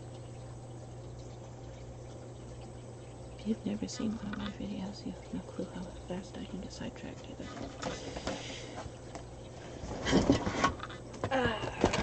What are you? You're paper. You're not grants. No? What's this? Oh, paintbrushes. You're my paintbrushes. Okay. Where's my crayons? There's more crayons here somewhere. There you are! They're sitting on double fish tank. Why are they up there?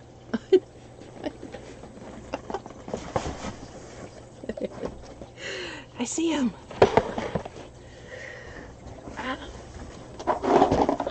More crayons. Alright. Is purple in here? I can't find purple. I just want just plain generic purple, not a shade of something.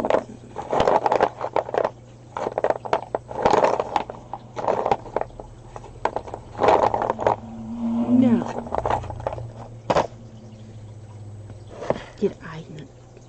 Did I miss checking? What? I thought I checked every single one of these. Royal purple. Raspberry berry. Orchid. Purple Mountain's Majesty.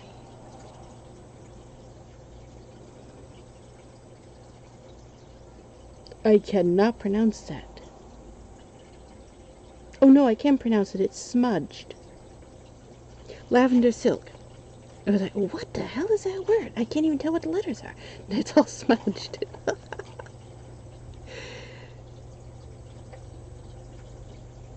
Raspberry berry. Wait. Right? You. Your orchid. Raspberry. Why is it?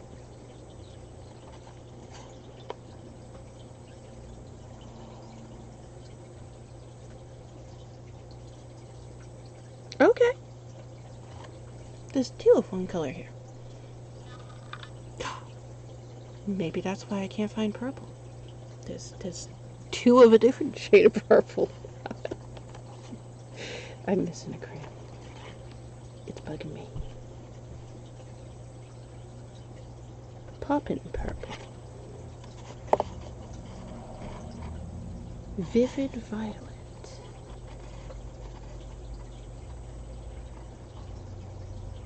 Orchid explosion.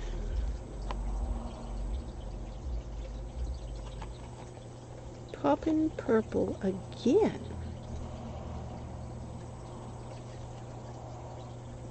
Moonlit pond. Cyber grape. Pearl purple pizzazz. Plum. I like plum. Eggplant. Blue violet. Back over here.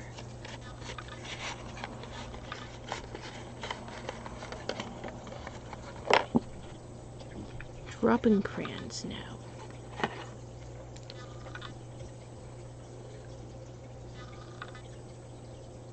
Black hole. Are you? Where'd it go? Wisteria. Are you black? I thought you were purple.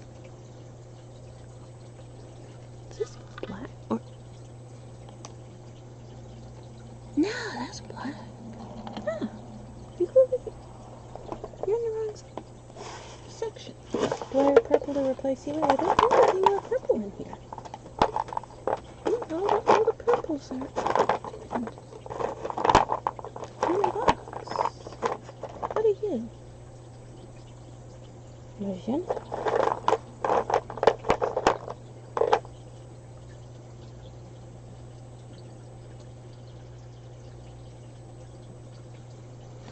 Isn't accidentally in with pinks or blues, is it? No.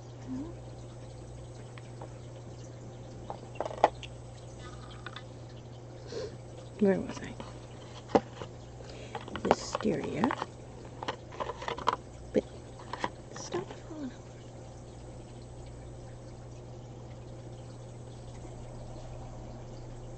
Red satin.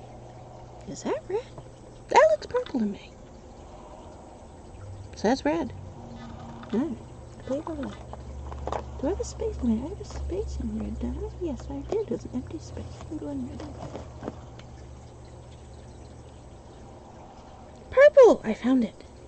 Purple. We put on the other side here.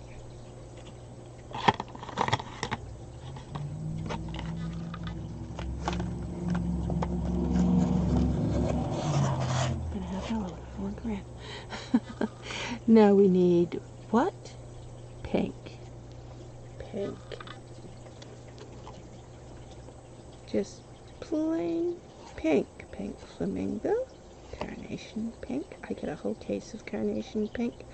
Razzle dazzle. Here's what my car is named after. My car is named after a crayon. The dazzling raspberry.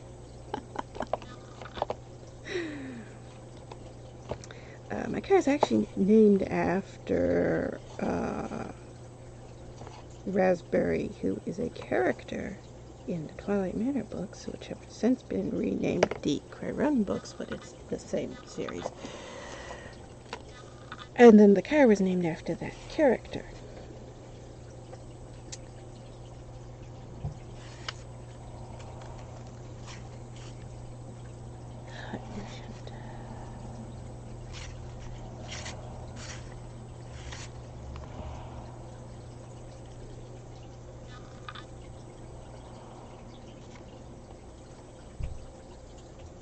Piggy Pig. That reminds me of Piggy. Piggy's my favorite character from Lord of the Flies, which is one of my favorite books. I should reread it. I haven't read it in decades. Shocking Pink. Glitter Shocking Pink.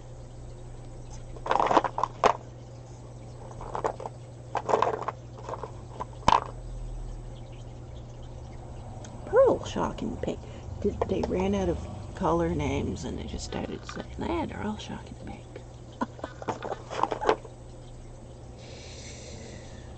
Party fish.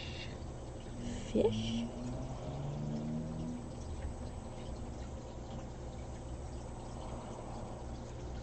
Fish.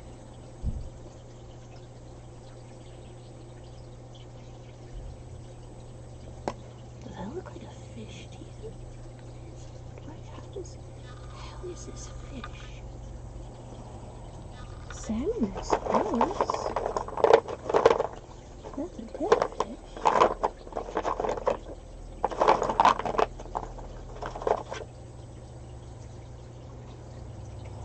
Medium deep rose. I can't find.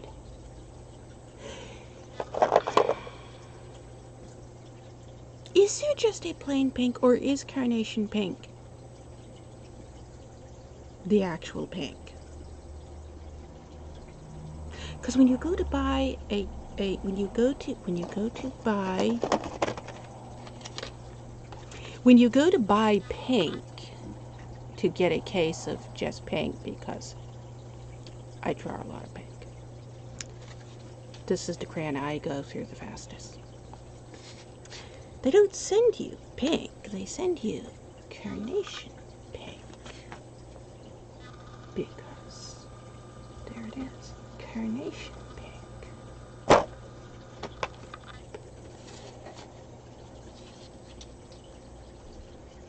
There used to be pink.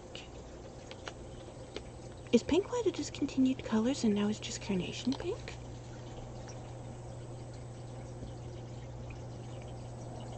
Because I ordered extra crayons. Because what I'm planning to paint, Ben wanted to know what I needed, and I needed stuff to do character art for the Crayon series. The Pink Necromancer. Everything he does is pink. So we can need a lot of pink crayons. We're gonna go through pink a lot. I use, like I said, crayons to do the actual sketch and the drawing, and then I paint in watercolor on top of it. That's why my pictures have this bright colors that pop out from under the paint. It's Crayola crayons. I've had so many people ask, how do you do that? What are you doing that with? And I'm like, it's Crayola crayons. And everybody's always, oh my god, that's Crayola crayons? That's Crayola crayons. It's not paint. Everybody thinks it's acrylic paint. That's what most people, when they see these paintings that I do, most people are like, so did you sketch this out with acrylic paint and then paint watercolor on top of it? Is that what this is? And I'd be like, no, it's Crayola crayons. People always say, but does it kids for kids? Yes, they're for kids, and any art material can be used to make very high quality art. It's all in how you use it. Acrylic crayons are no different.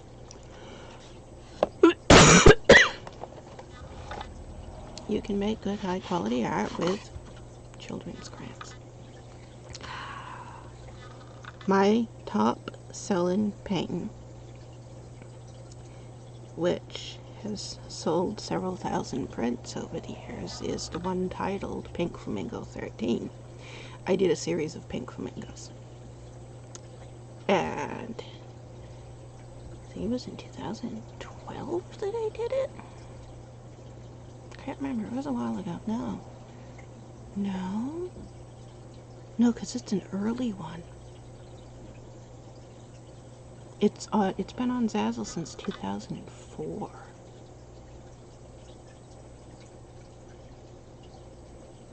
It's been on Zazzle since 2004.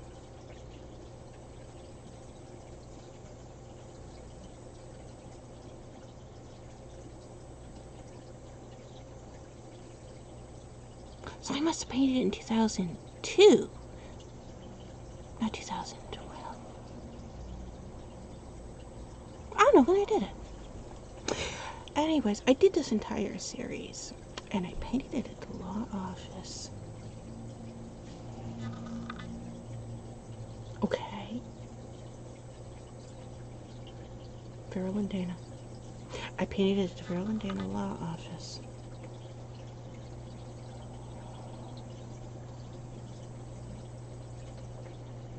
That was the big court case. That wasn't a court case I was involved in. I was babysitting.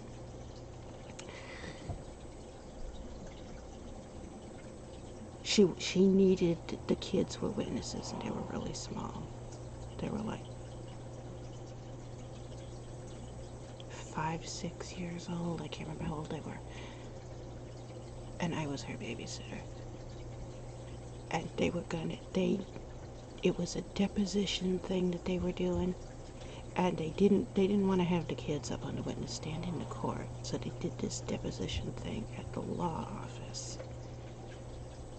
And most of it was just going to be the adults. But they were going to need the kids. And so they had this big waiting room.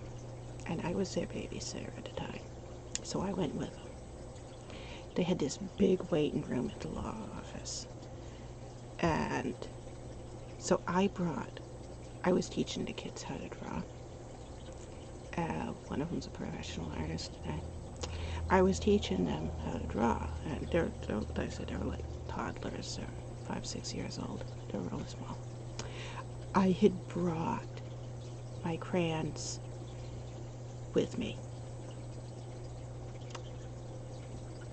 And one of them, he wanted to draw flamingos. And he's like, he didn't know how to draw flamingos. And he's scribbling all over the place. And he's like, okay, that's not a flamingo. And so I did this whole series. We sat there all day long. There's 3 kids and me, had crayons. And I was like, okay, I need to teach you guys how to do flamingos because you want to draw flamingos. And so I did. It was really simple. They were S-shaped. I just drew a big letter S because I was trying to teach toddlers how to draw a bird. And I was trying to, because that's my art style at that point, was really realistic. You've seen the realistic portraits and stuff I do of people. It was very realistic, but that's not something you teach a 5-year-old. So I was trying to think, how they want me to teach them how to draw flamingos. And so I came up with this idea while I was there. The pink lawn flamingos, pink plastic lawn flamingos, they're kind of S-shaped. And so I drew this big letter S. And because they knew the alphabet, they could draw a letter S. And I was like, circle up here for the head, Then we draw an oval over here for the body, and then we get a bunch of points for the tail. And then we draw number 4 in black crayon. The whole thing was done in pink crayon. Then we take a black crayon. We draw a number 4 for the legs. And so that's what we did. We spent the entire day drawing flamingos. And at the bottom of each one, because all we had with us was crayons, and I was planning on, you know what, because my method is to draw out crayons and then do watercolor over. So I drew out all these crayons, and I was going to come home later and do the watercolor on top of it. And so every one of them, I put a number on it. I drew a flamingo, then I wrote down the bottom 1, set it aside. And so they were doing the same pictures that I was doing, because I was showing them how to do these things. And so now we make a number 2, different from a letter S. It's going to change the shape of the flamingo. And so I did this whole series using numbers and letters and then adding stuff that's what we did all day long. There's like 40 or 50 flamingos in the series. And later, that was done at the waiting room at the law office. Later, after all that, I went in and I painted in watercolor over these. They took theirs home with them. They did whatever they did with them. And the one that went on to become an artist, he has his original picture. That is his version of Pink Flamingo 13. So he also has a painting called Pink Flamingo 13, and it looks really similar to mine. He also sells prints of this Pink Flamingo 13, which he did the same day, but he was a kid when he did this. So if you find another artist who has a very similar looking flamingo to mine that is also named Pink Flamingo 13, he's that kid. He's now an adult. But on Zazzle, when I uploaded these, I painted them all, and I uploaded all these. And so on my Zazzle shop, there's this whole series of pink flamingos. And they're completely different from my rest of my art. You look at all my art, is, very different style from this, because this was me attempted to teach these toddlers how to draw flamingos. Pink Flamingo 13 started selling, and it sold a lot. I started making $400, $500, $600 every month just on sales of this one print from this one painting. It's just this simple little flamingo that is a letter S. It's a pink letter S and a black number 4 with then circle for the head and another circle for the body and then watercolor wash over it. It is so insanely simple. That is my best selling art of all time, of all the art I ever did. And it was because that one took off. I started drawing that style a lot. And so when you go on Zazzle, most of my Zazzle art is that style because that's what people were buying. Which then resulted in this. Most of my drawings are now sketched in paint crayon. And then I do watercolor over it, and that is because of that. But then people are always surprised for some reason. People never realize that is a crayon drawing. That's the one people are always surprised when they see this. I have had so many people who are artists ask, how did you make this? I want to make something like this. I can't figure out what media did you use? And they always guess acrylic. So people always guess, is this acrylic paint? No, it is Crayola crayons. There is no plain pink. So it is carnation pink that is plain pink. That's what I thought. Okay. Yeah, because when I ordered the refill, because I go through the pink crayon so fast, when I ordered the refill, I ordered pink, and they sent carnation pink. So, is that what I ordered? I ordered pink. It said pink in the listing. It sent carnation pink.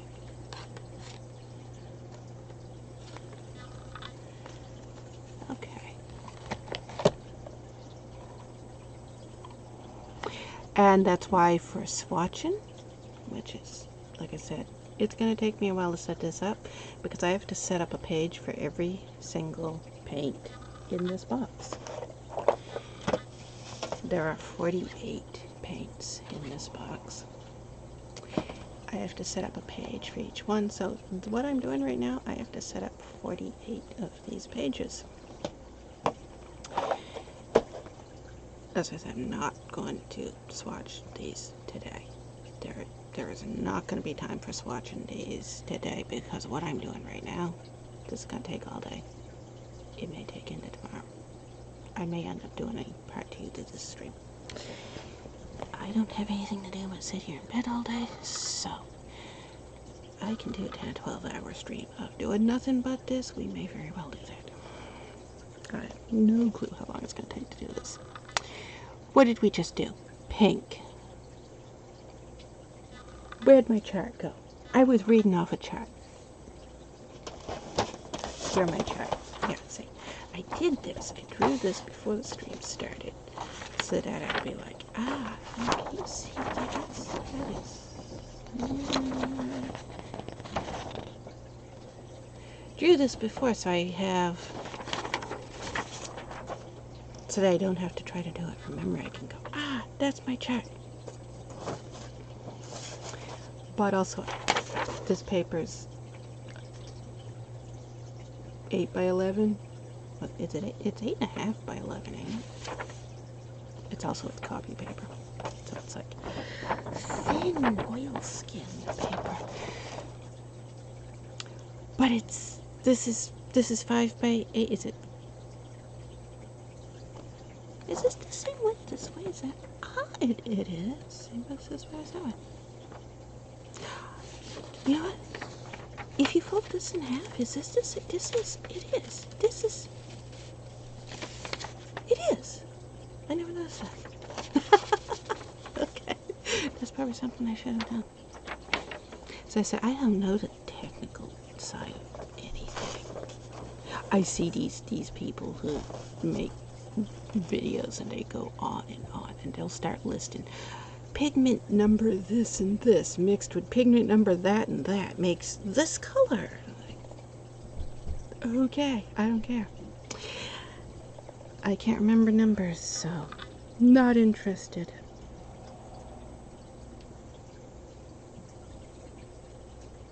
Are you purple?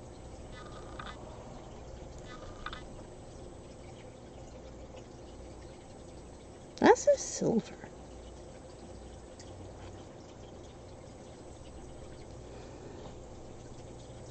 It's got purple flakes in it. That's why it's showing up purple. Okay. Why is it purple? But my chart. And to see how many can we fit here, because this was a much bigger sheet of paper than this one is.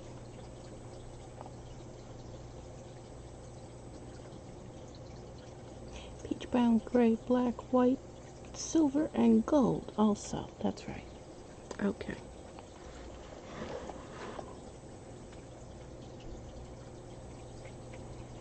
Which are crayons from over there. Mostly. Beaver is not brown. Are you just plain gold? No, you're antique brass. Are you plain gold? Yes, you're plain gold. Okay. Are you plain silver? Oh no, definitely not. What are you?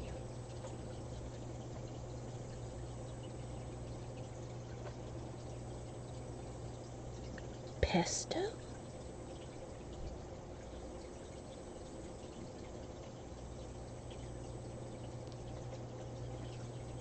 Are you green? Huh?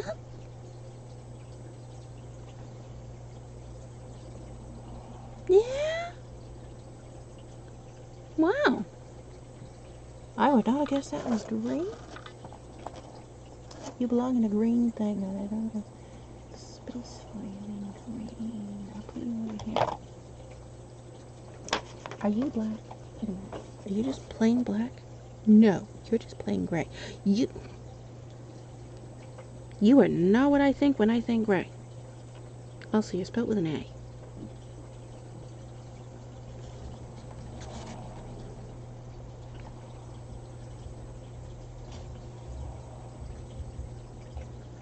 Black gold. You're plain black. Okay, plain black. There's no white here.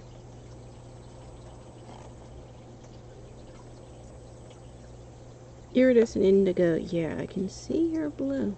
You don't go in there either. Are you peach? Extra light almond.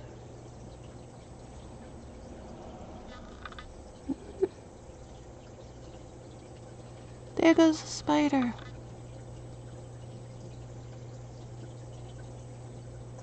Yeah, normally when I find a spider, I take it outside and freeze to death out there. I guess you stay in there till winter. No.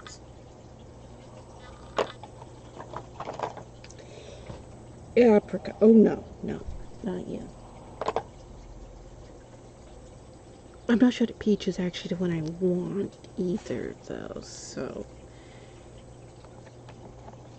I need that one for drawing Crayone's skin. You know, piggy pink.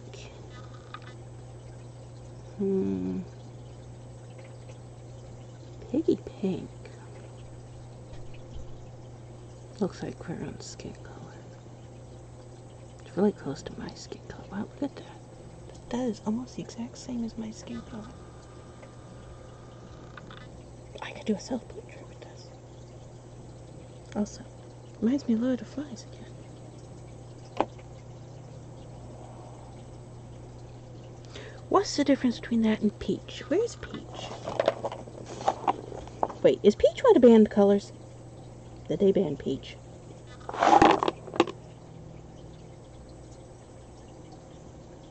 Corolla became woke and banned a bunch of colors.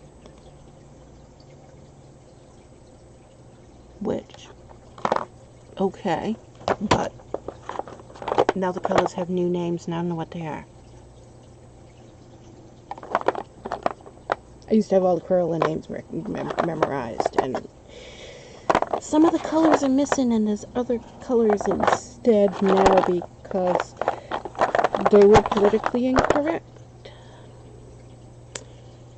They actually had one that was the N-word. That was a thing.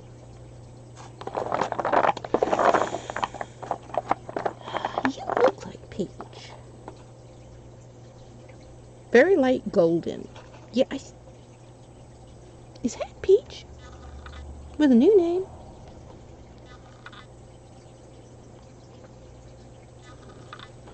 Are you peach? Light almond. No? This looks like peach. I think you're peach with a new name.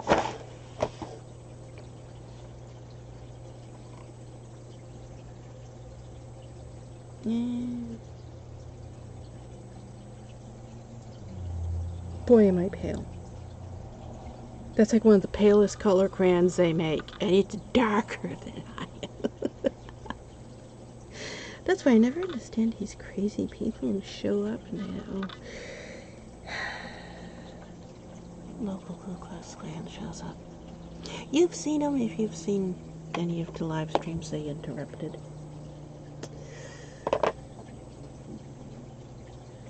I am like 10 shades whiter than their white sheets that they like to wear.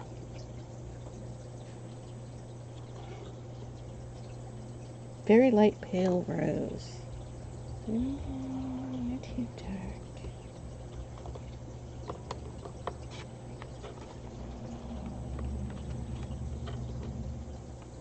They got rid of the crayon called Indian Red also, because they got so many complaints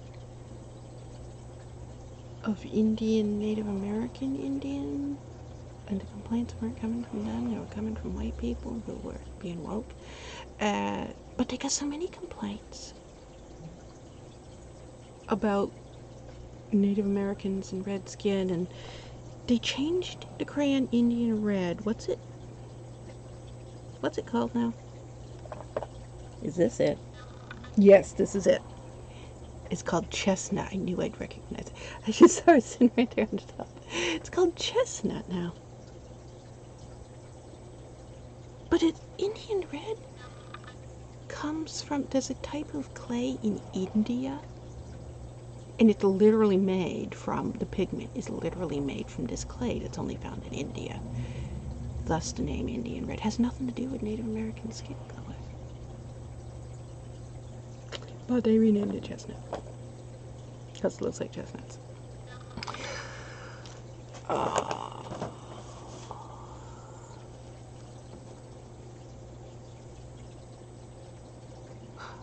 White, gray, silver, brown. White, gray, silver, brown. Brown.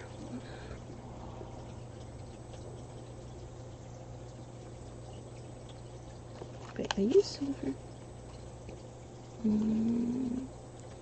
You are antique gray. Alright. You're what I think of when I think gray. Silver. Okay, there's silver. The white, brown, and gray. I have runny nose.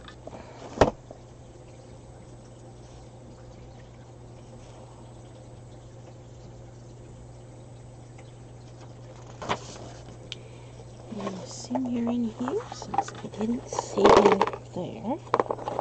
You're white. I see you immediately. Yes? Yes. Have to check because there's so many shades that are not white. That's not white. You can tell. Yeah, you can tell by how not white it is. What color is this? Diamond. How many not white crayons can we find?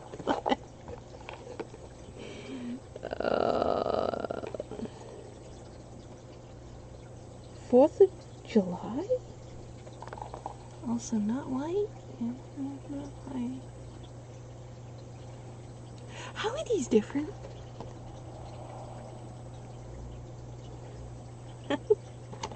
How are all these not white crayons different from each other?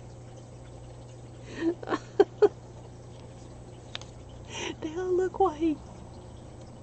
They all have a different name and I don't see how they're different.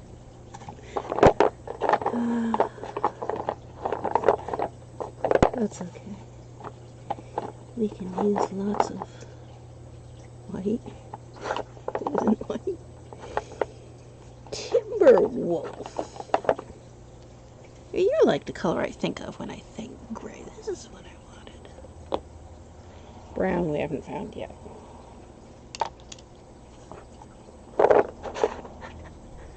Sepia. Tumbleweed. Fuzzy Wuzzy. Almost all the browns are in here because I ran out of space before I got to brown. Extra deep rose. Are you a red? Wow, that looks brown. That looks brown. Okay.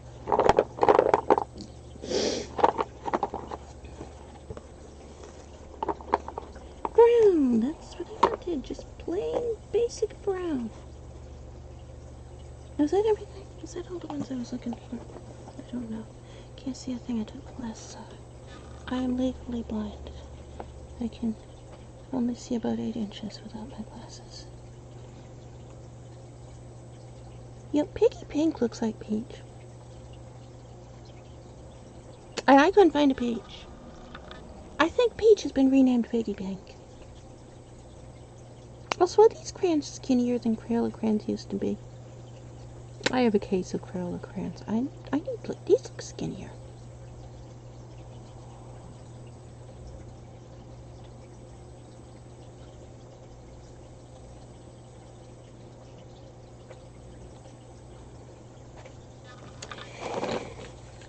now that we have them out, do I have something I can put these in? In my glasses, I can't see what I'm doing. Can I put these in? I had a little box here. What did I do with it? That was yesterday. I had a little box here last night. Where did I put it? There you are. You fit in here. There's other stuff in here. I can put that in that drawer up there when I get up. I'll do that. You sit there. These can fit here. There we go. Look at that. It just fit. Left and right. It's in a little tiny box.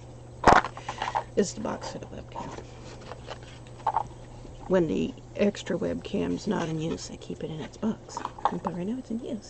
And these crayons will be going back in their box over here when we're done with them. But I'm not going to be done with them for a few hours. So. Alright. So we're done with this. Let me put this back over here before I knock them over and end up with crayons everywhere and spend hours resorting crayons back into this box. It doesn't take hours to sort crayons. You can just pick them up and sort them. But I can't just pick them up and sort them. I don't know why. I spend time reading, as you just saw. We looked for these crayons and it took us, what, an hour? I don't know. 2 hours. We've been doing it a long time.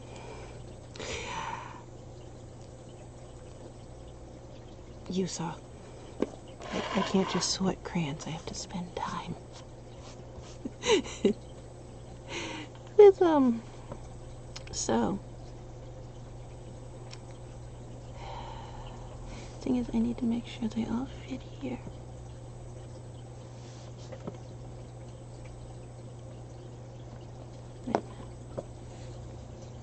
That was the reason I was lining them up. There was a reason I was doing that. I forgot. And I picked them all back up.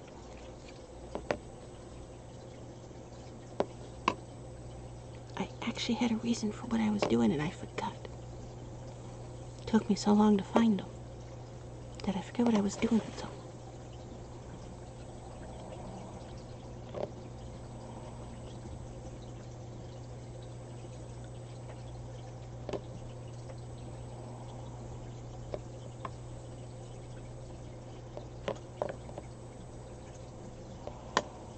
Yes, you're lining them up. They're wider than my space. How many are there?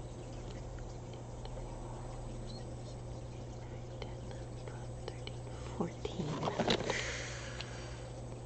I'm making smudges all over the place.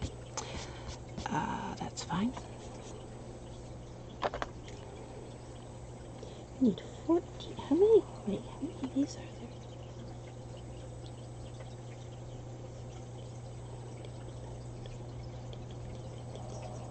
18.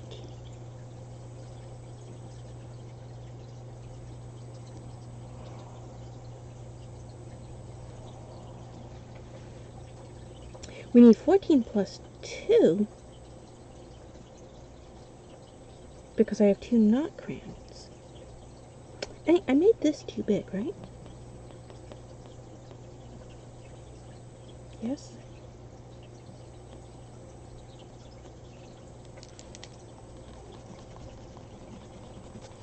You know, we have to redo this 48 times. Times 3.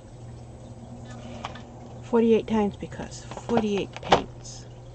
Times 3 because 3 paint sets. Each with 48 paints.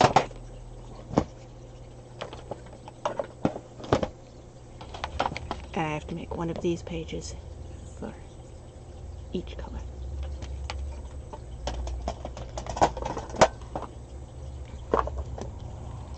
I don't have to. It's a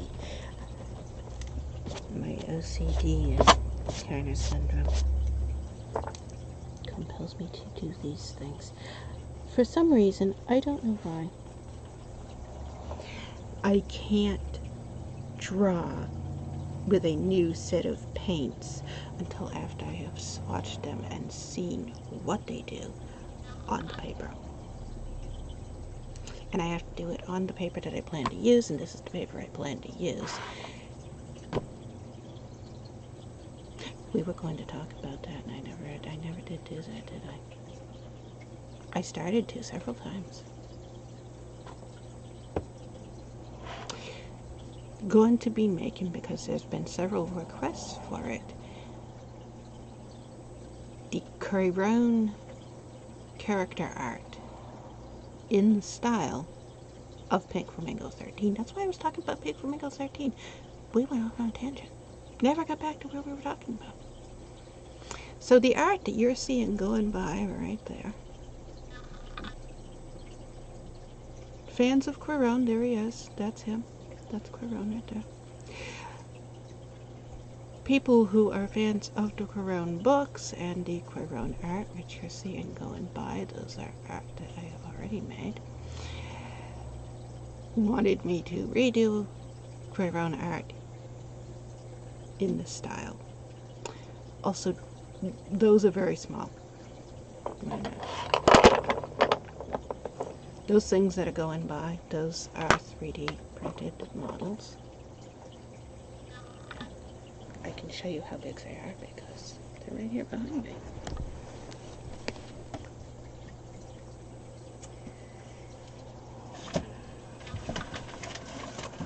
And I'm going to hurt now because I stood up, and that's not a good thing to do, but you can see how tiny they are. They are very, very, very tiny. See those that you're seeing going by right there? Here they are.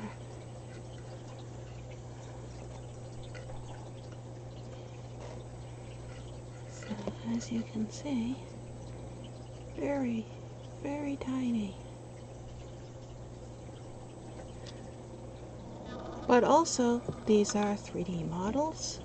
You can see these pictures that are going by right above me are 3D models, and here's how big they are. They're very tiny.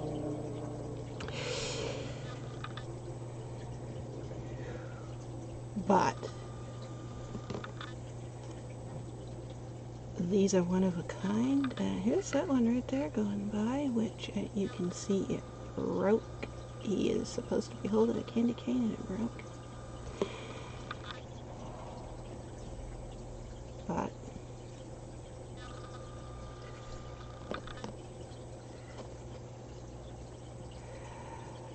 these are one-of-a-kind items, and I'm not selling them. These are a thing that I keep. And fans of the novels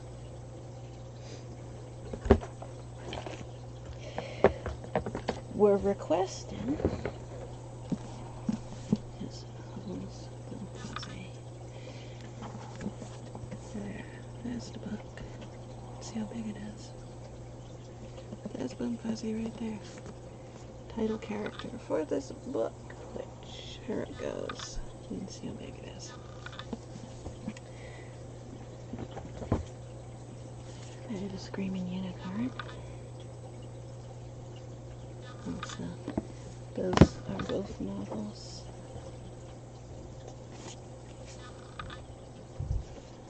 These are all novels.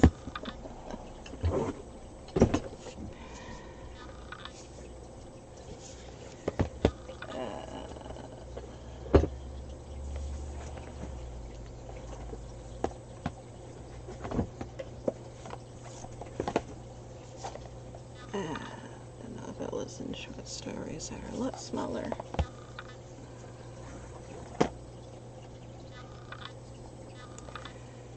And you can see jellyfish. Jellyfish is on everything.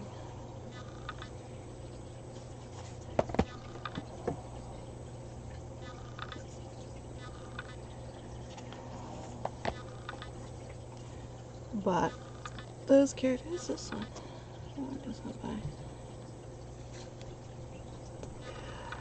Those are the characters that are in these books. There's more of them. These are the only ones I have here.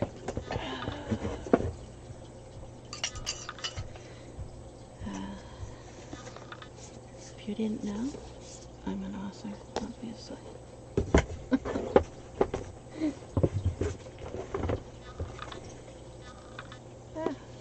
This one didn't get out. This one's a novella, or it's not quite as big as the novels. Not quite as short as the short stories.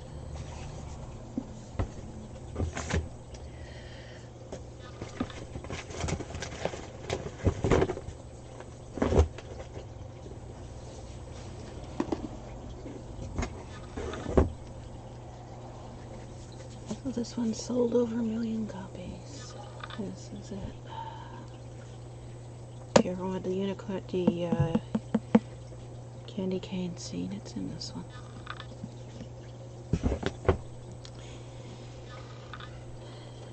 Anyways, fans of the series, which obviously there are a lot since sold 1 million copies, wanted character art, paintings, prints that they could buy of these 3D minis that I make for me and don't sell, and they're all one-of-a-kind items because I post the pictures of them online.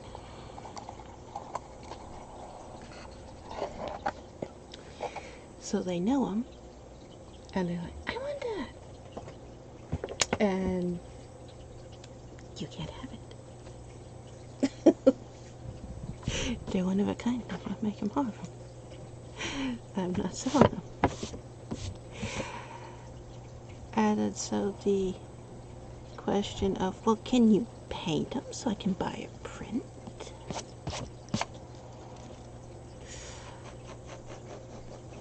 And that's been requested for a while.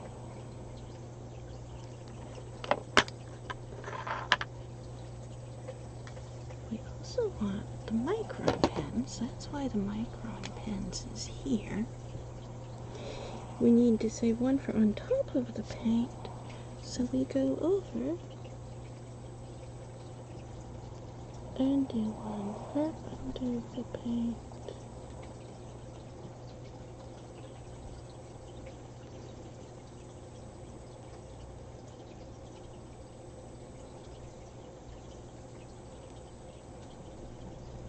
I don't know when you're going to see a continuation of this. I will live stream it when I do it, so that you can see a continuation of it.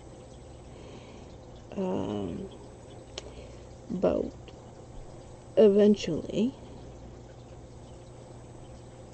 probably next week. What's today? No, it's the 17th. What? It doesn't tell me the date. I don't know. Is it Thursday or Friday or Saturday? I don't know what day it is.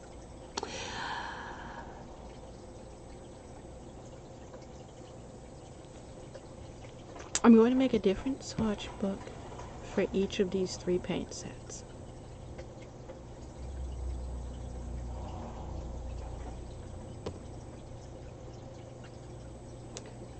And then we're going to swatch them.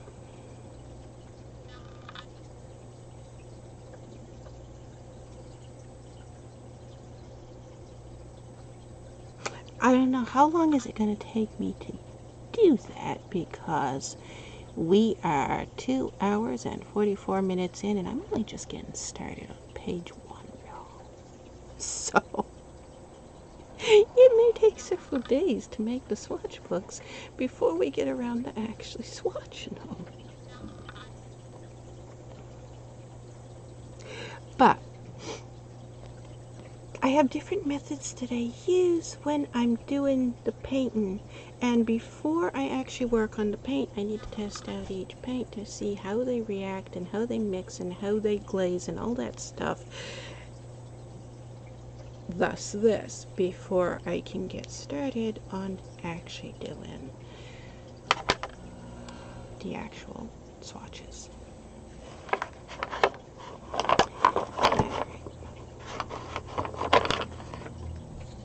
Now the crayons.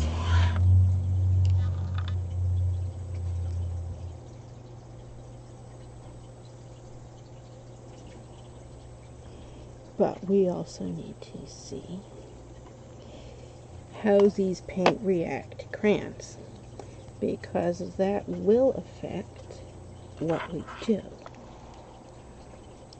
2, 3, 4, 5, 6, 7, 8, 9, 10, 11, 12, 13, 14, 15, 16. Okay. So I do one under each of these. That will work.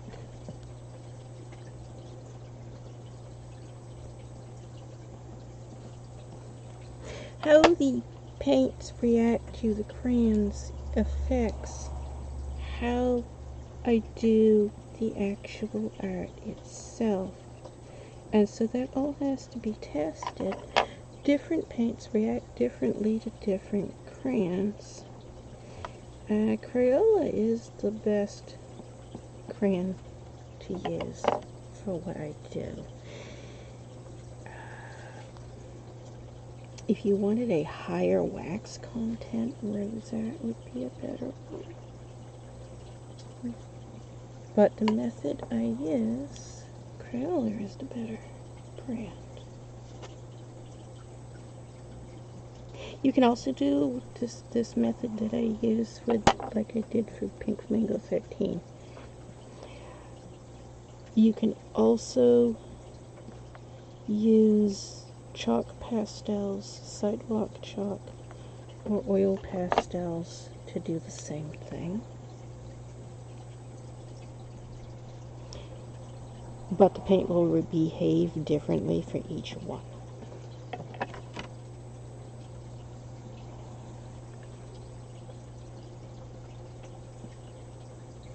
And also, different pigments behave differently. So a red Crayola crayon is going to behave differently than a white Crayola crayon underneath the paint.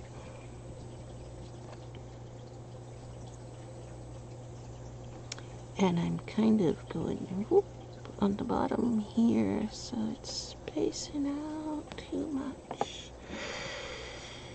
which that's okay. It's just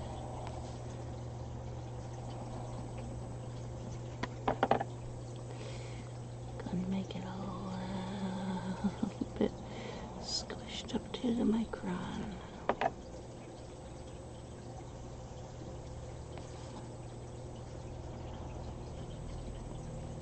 When we actually do the swatch, I will be painting a stripe of the paint right across here. The width of this whole, these two boxes. And then I will do another one. So you'll see how each thing reacts. But that's not going to be today, and it may not be for a few more days because this is going to take so long to do. And there's a space here because after it's painted, you need to take the micron pen again and draw on top of the paint. So I also need to see how it reacts. I said I've never used this particular brand of paint before, so we don't know how it reacts.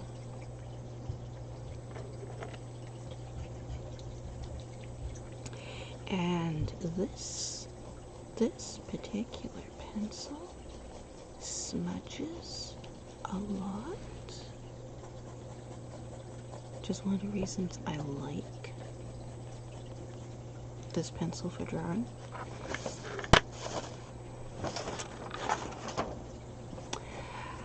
I don't have a blender stick, I am just realizing.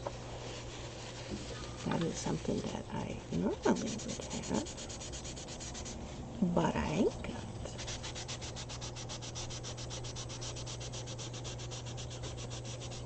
So we also need to see how the paint reacts to both just a pencil jar and a smudged one. I don't have any charcoals. I didn't order any. I don't think I would want to mix charcoals in with the crayon pictures. Or at least not this set that I'm doing. These are gonna, you'll see the whole process. We'll turn these into prints and get them listed online also. But the entire process from here to there is probably going to be 6-7 months. Because I also have to draw them.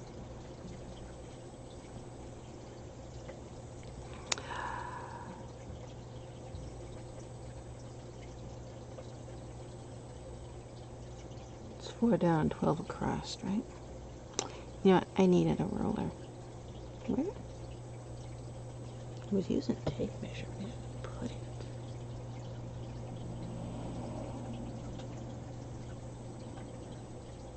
Is that it up there?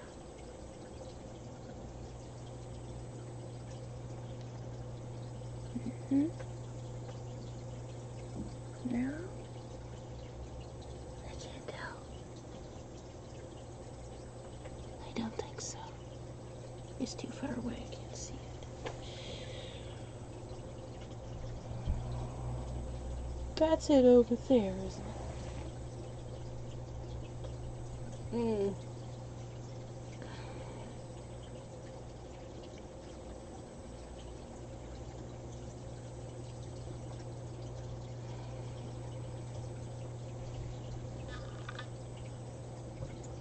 When I did this, I did this that I'm doing right here. I'm not on the webcam again.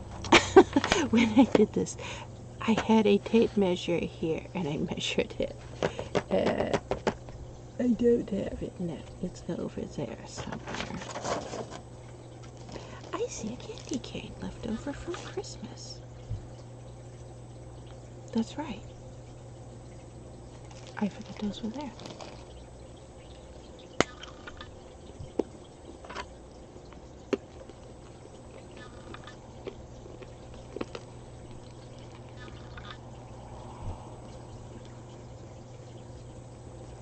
Yes, it's 4 down, 12 across.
I should have gotten all this stuff out before I started streaming.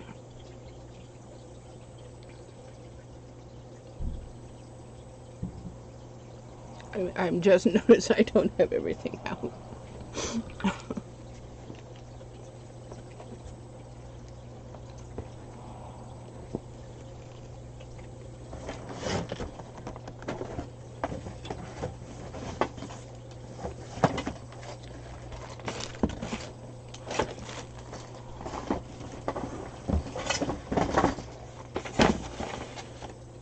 I'm looking for a box of pens.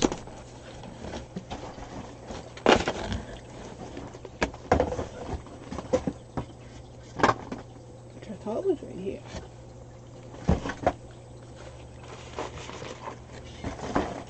And I'm finding everything but... Oh, it wasn't one of the little boxes, was it?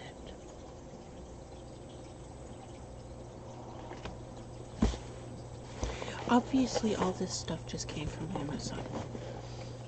I have piles of Amazon boxes all around me. I should also take everything out and put it away before we tried to stream using it. And I didn't. Because I was like, I want to use this stuff. I'll put it away later. So, I'm surrounded by piles of Amazon boxes.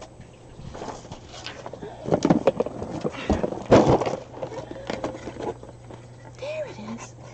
Mickey, what do I hear you doing? You okay? Yeah?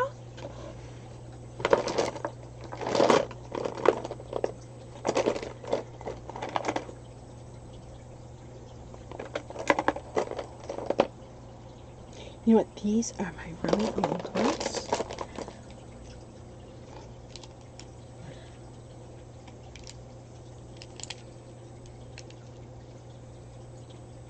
That's what I'm looking for.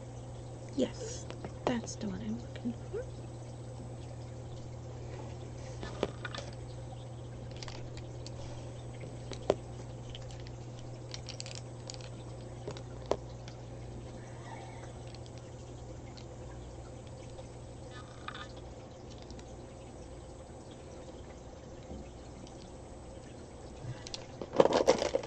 What are you doing? You okay?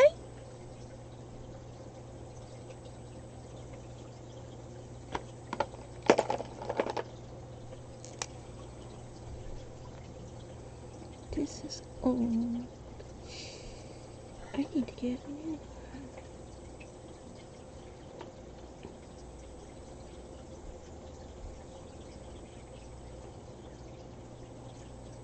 Yeah, it's almost out of ink. You okay? Yeah?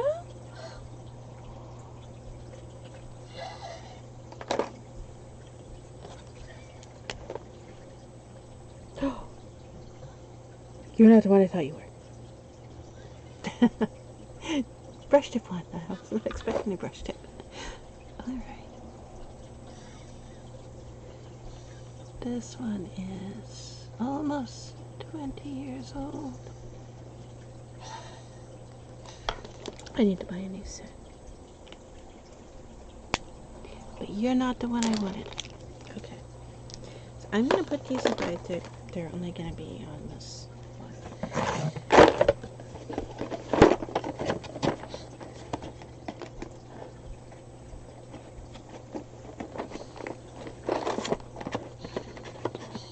The light system that I've got here is this box right here. It's a thing with a bunch of arms and a bunch of ring lights all over it.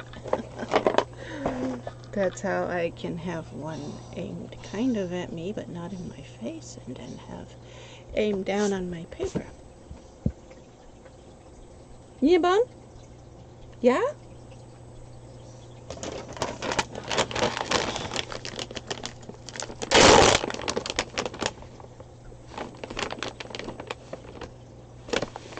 Yeah.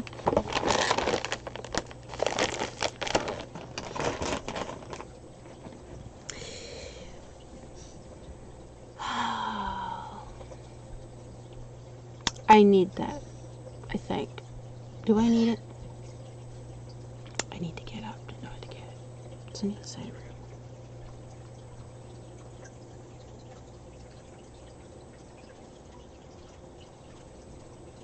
You burying it? Yeah? What are you doing?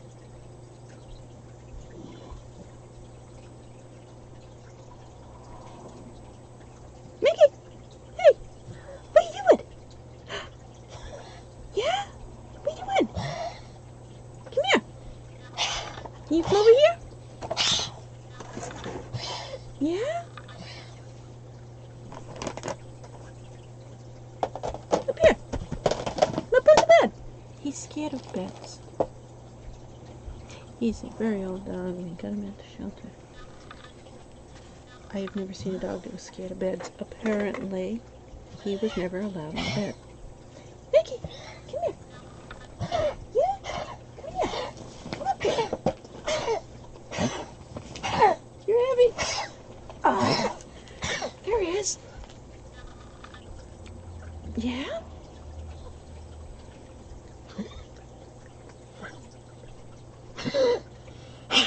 Yeah. Oh, I know it's awful. He has a collapsing trachea, so he has a breathing problem.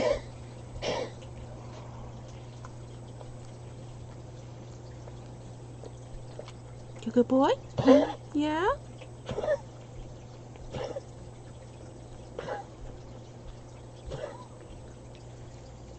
Is it time for a can?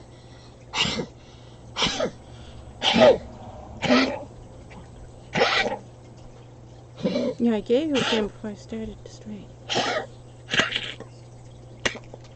You okay?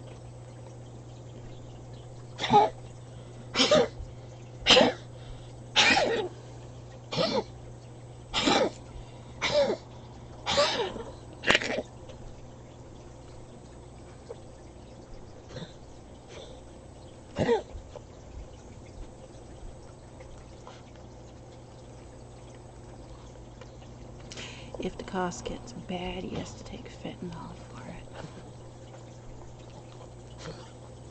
Which I don't like having to give him.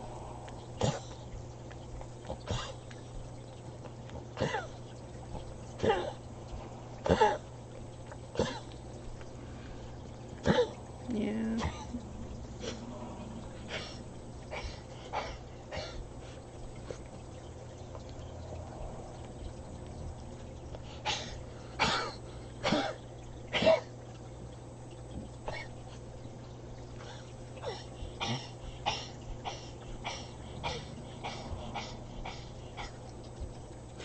When we went to the shelter, he's a special needs dog. He's blind.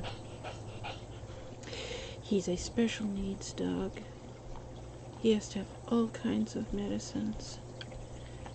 And because he's blind, he has to have stuff in his eyes 4 or 5 times a day. Constantly has to do stuff with his eyes.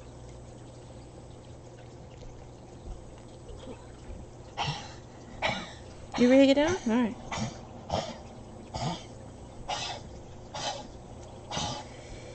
He has all kinds of old dogs issues. And they said at the shelter, most of the dogs that they have there are southern dogs that come up from puppy mills and stuff. That's the West Kennebunk Animal Shelter. I can't remember what the name of it is. It's in West Kennebunk anyways.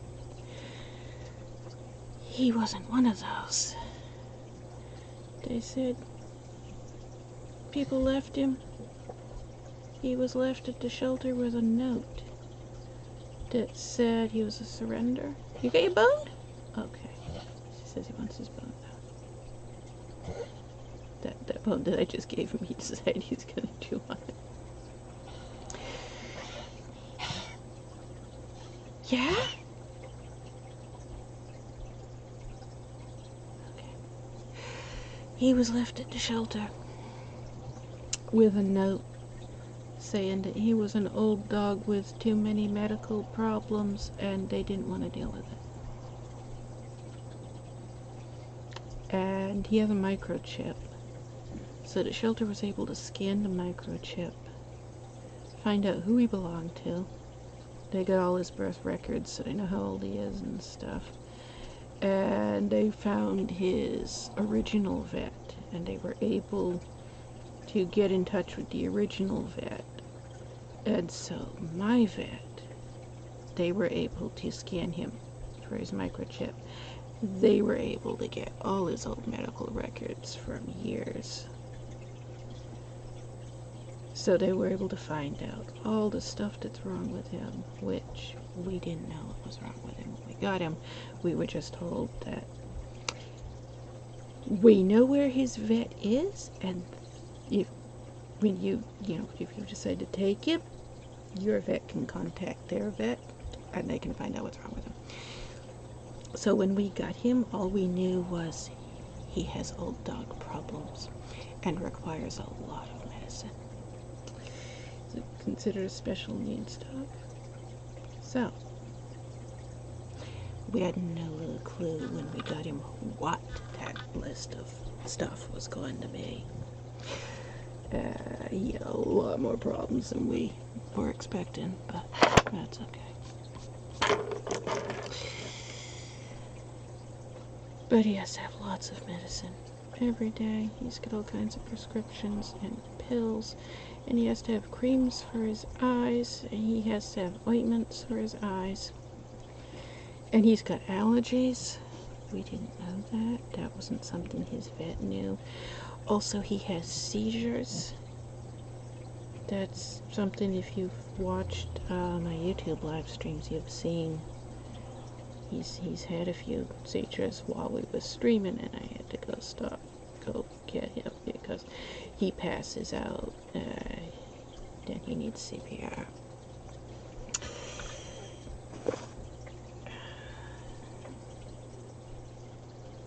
I've never had a dog that required so much care before. I've had both my last two dogs were special needs dogs. Marcy was special needs dog, and Buddy was the Cocker Spaniel. Marcy was the Chihuahua. Mickey's a Lasher Apso, but as you just saw, he's huge. A Lasher Apso is a 10-pound dog around the size of a Chihuahua. He is a 30-pound dog. He is part Lasher Apso and part Old English Bulldog, so he's the size of an Old English Bulldog, but he looks like a Lasher Apso.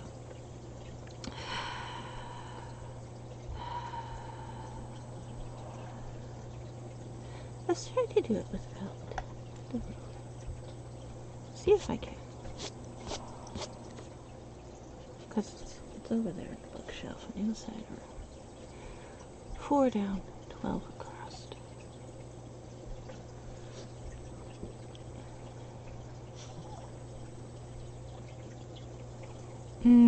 Place for the name. Didn't leave that, did I? Nope, I did not. I put it on there. Down here. Place for a name. I didn't put it on here.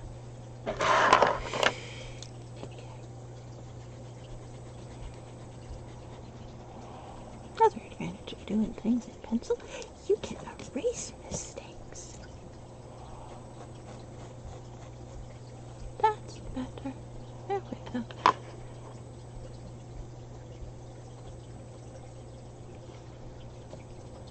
This is Paul Ruben Melian.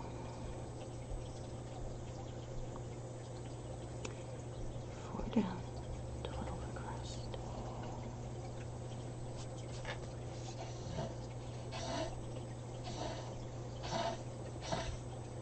Okay?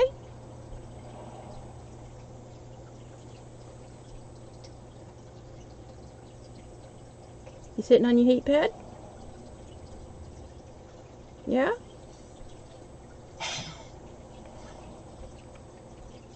I mean, 6 on each side. Can I say you right about in the middle? Are you close to the middle? You're close enough to the middle that I'm going to call you the middle.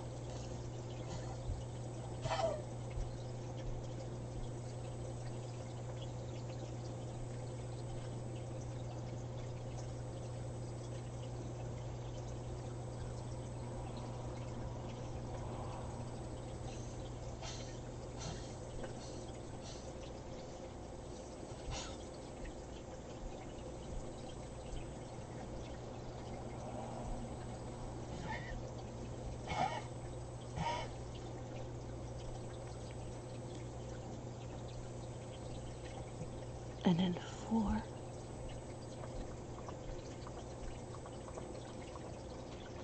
Okay.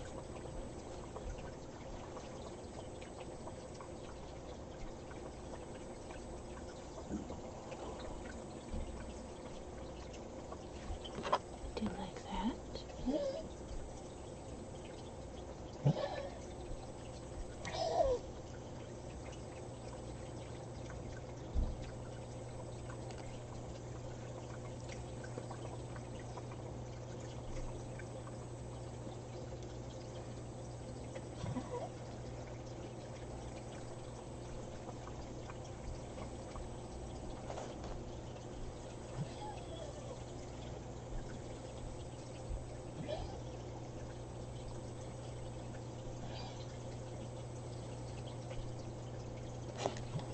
No. No, that don't work.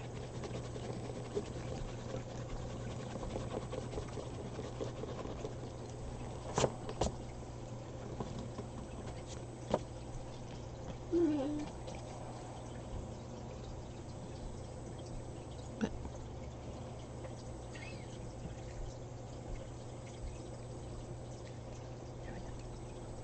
the other reason I like mechanical pencils, you never have to sharpen them. And when it breaks, you just get more.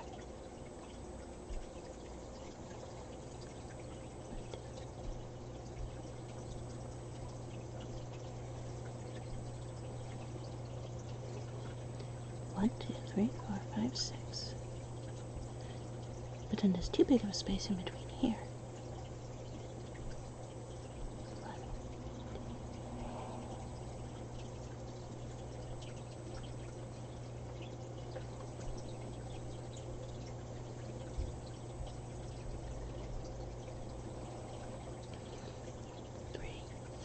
Three. That works. Just too big of a space there.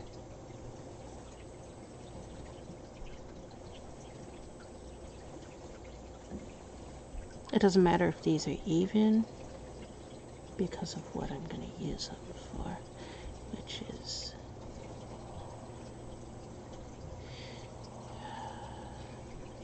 almost put a row in there. That's going to bug me.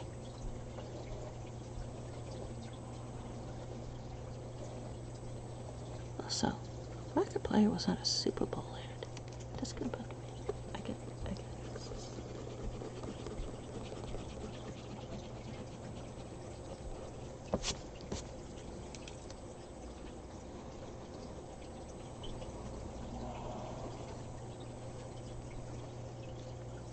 I don't mind if they're not even on this part, because I don't need them to be even. But that big giant space there, that wasn't right. That's one done. It took us 3 hours, 13 minutes, and 20 seconds. Alright.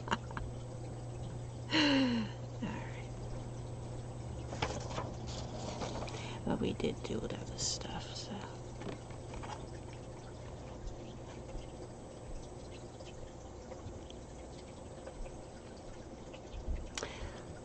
I should keep this open and work on another book. Yes. Like that.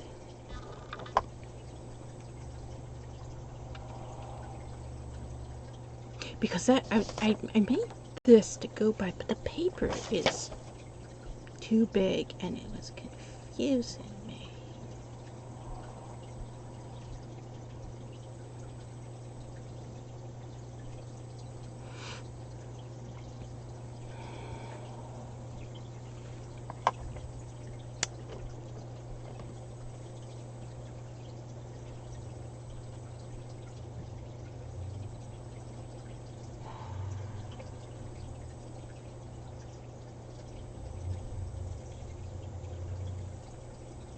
Yeah, I will do that. I'm trying to think if I remember. And these over here. Don't. You go to things you don't. There.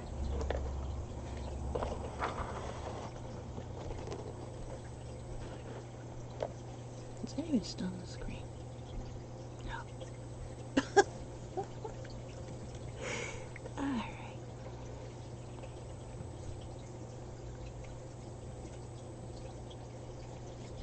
Now you do remember to not go all the way to the top to leave a space.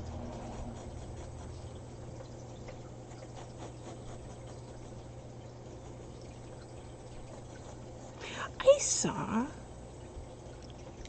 there was a woman who does strange swatching. Most people, when they swatch their paint, they just take one sheet of paper and they go blop, blop, blop, blop, and they have all these paint and they just it takes them 10 minutes to swatch everything.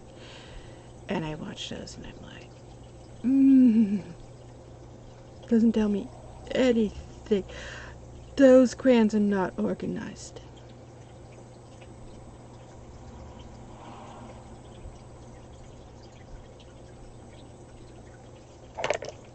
It doesn't tell me anything about how to paint reacts in actual painting situations. We're being interrupted. I can't have this like that. It's not gonna work. It's just gonna bug me too much. Also, this is called Pundin. I have a Pundin problem. If you've ever watched me play Witcher 3, you know I have a Pundin problem. I can spend 17 hours doing absolutely nothing but picking flowers in a field in Skellige. We've done that so many times.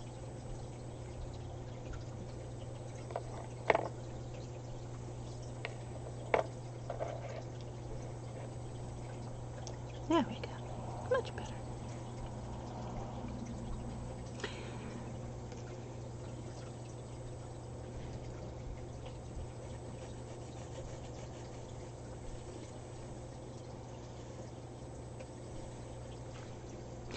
I did have to bring this one down like I did the other one. So I don't know why I just did.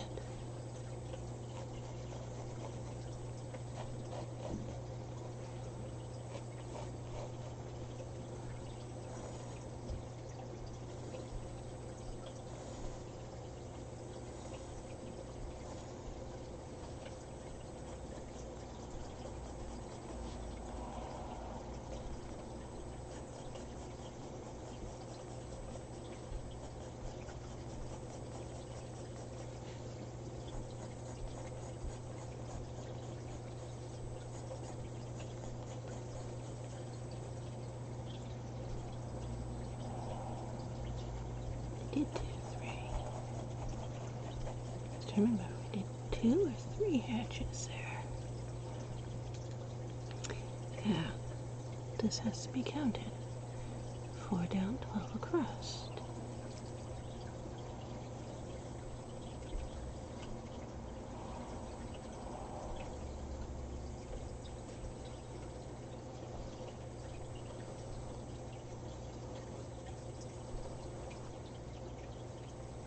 Those are not even.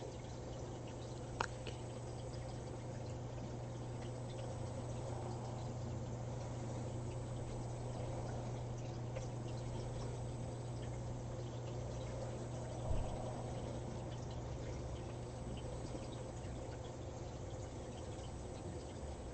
Four in between.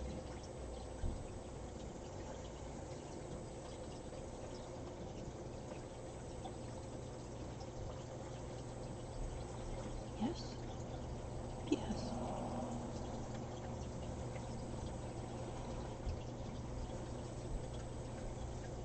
Doing something where I have to count is the most difficult thing when doing anything like this.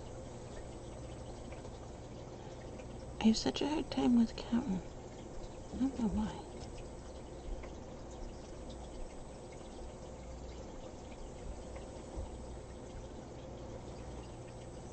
Ben's tried to teach me math so many times.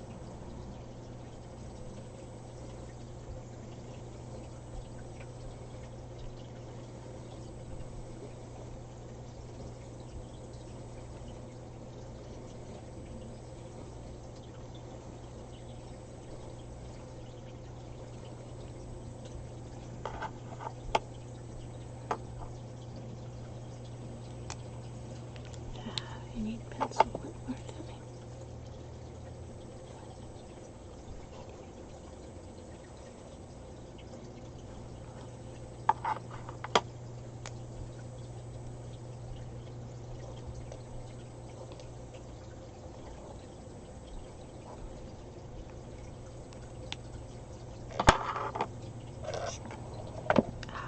Crayons are in the way.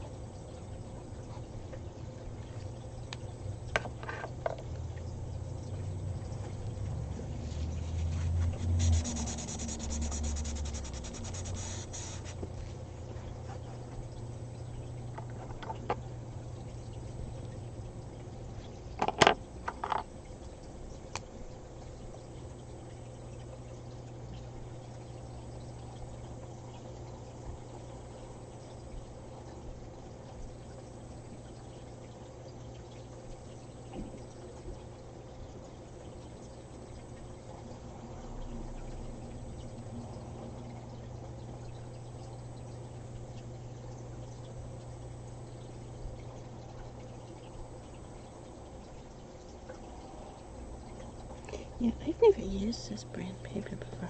It didn't look good, is it? Oh, nothing at all, even with a light. Oh, that's nice. Figured it would be that way. I can tell from the feel of it. But I didn't actually look to see if it was after I did it.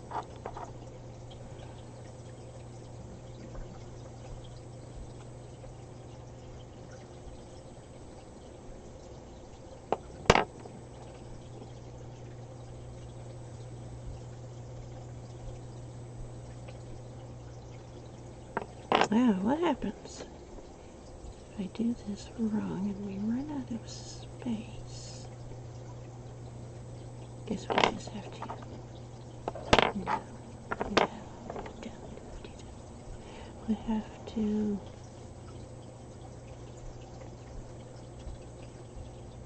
figure something out. Then.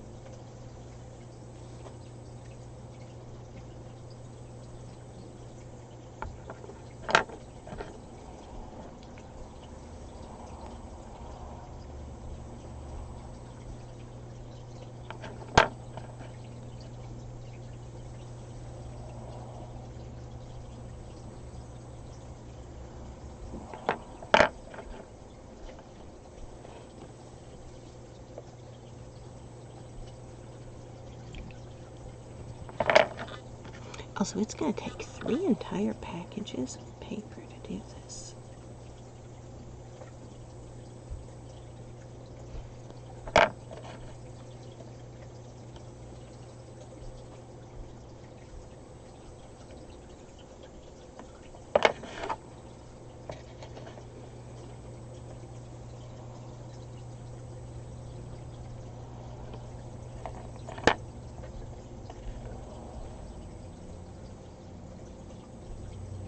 There's 30 sheets in each one of these. And so we'll have to do double-sided for some of them.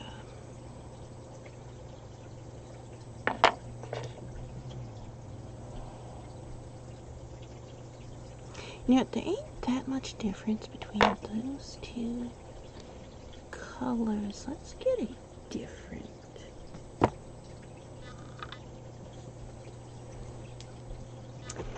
Different gray.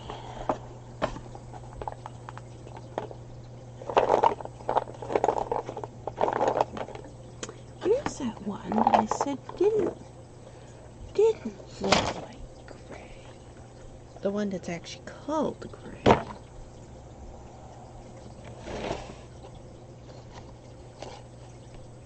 Yeah, you're actually called gray.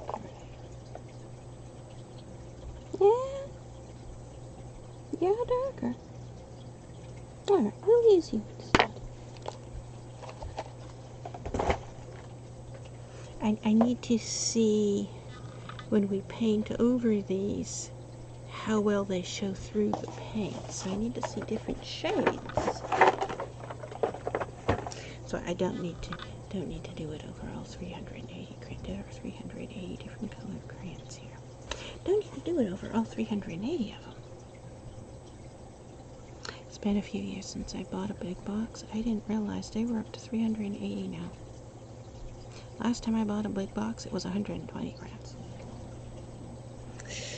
That was about 10 years ago. Crayola's been busy inventing new colors. But a lot of them ain't that much different. A lot of them are just like the same basic 12 colors, lighter or darker. So unless you were doing more traditional art where you're going to be shading and stuff, and so you're going to use them like oil pastels, and it's not going to look like crayon art when you get done, you probably don't need the big box. It's unlikely you'd need more than just a basic 24 pack.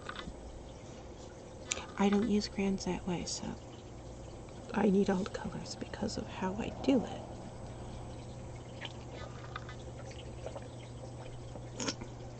But I think most people who were going to draw with crayons, they wouldn't need the 380 big box.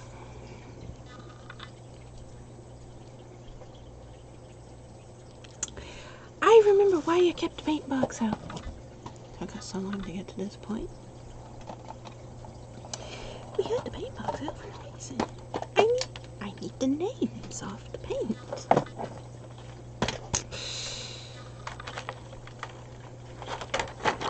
I was debating. Should we swatch the white?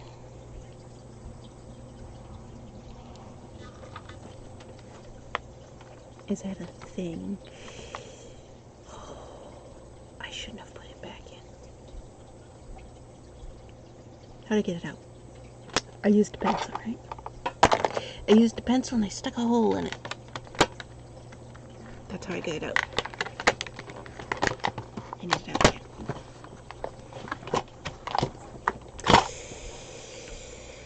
I wonder, should I put magnets on the bottom of these and just stick them in here? Instead of having them in there. Then I would have to take this glue off. The glue's not holding this. The glue was not holding this in. Can I get this glue out? Oh yeah. No. This is going to come right off. What can I put it over the trash can here?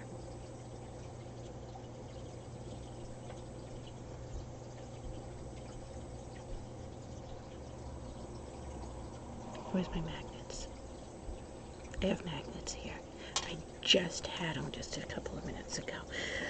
When I was pulling this box out, they're right here.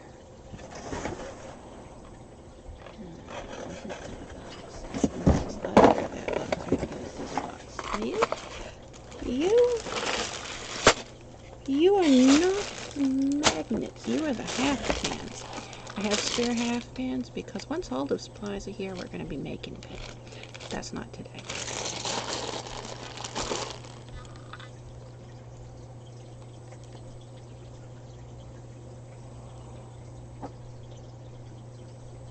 Where are the magnets? The half pans, the box of half pans here is what I had. It wasn't the magnets that I had, it was the box of half pans that I had. And I thought I had the magnets, but I didn't. Here's a jellyfish.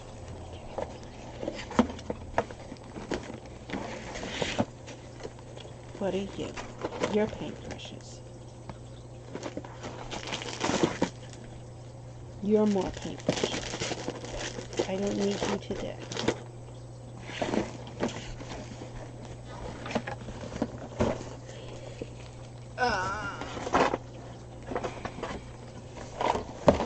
You are my pencils.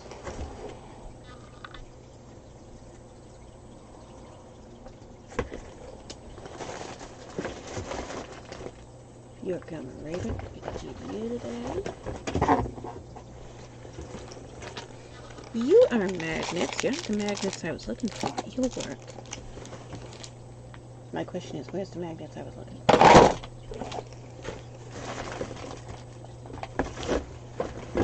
I lose things so fast. I just had them.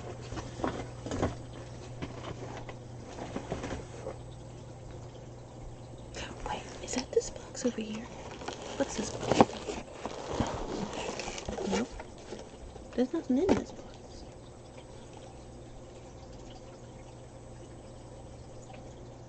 I have so many boxes. This isn't even all the boxes. You should have seen the pile of boxes out the front door.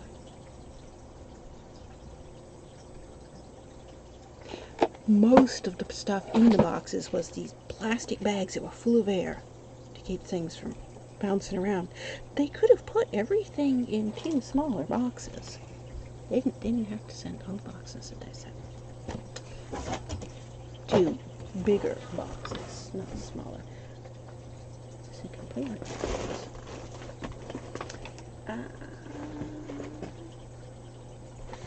Am I missing a box? Probably in the box somewhere. I've got a pile of boxes on my lap.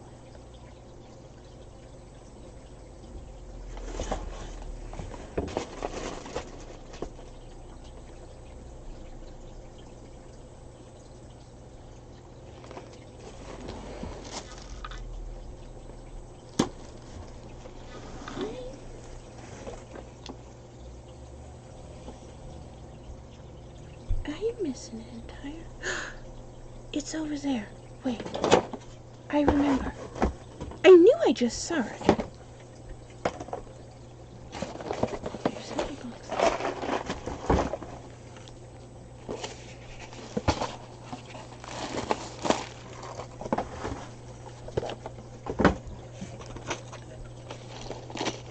More half pans.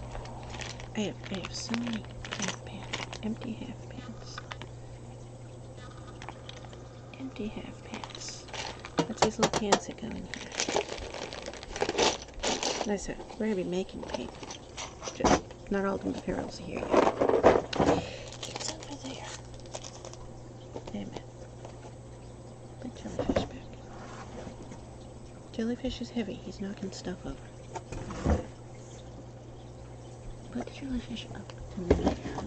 That's better.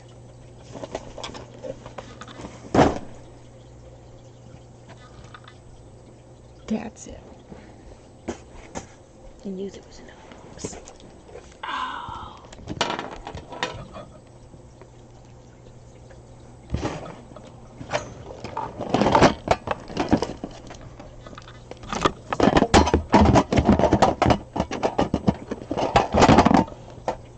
More paint stuff.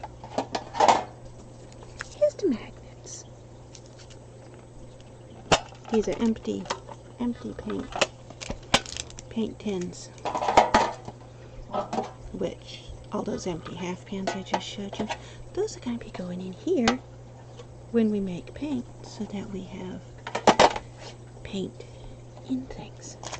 But here's the missing magnets. The magnets go on the half pans.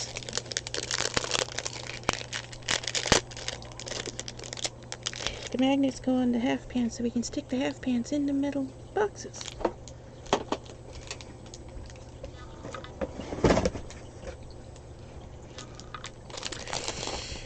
Where'd the paint go? There the paint went. So, there goes the train. How many times has that gone by? It goes by about every 20 minutes. It's horrible when it hits somebody because we're so close they get sprayed all over the back of our house, which has happened 10 times now since we moved here. 3 years.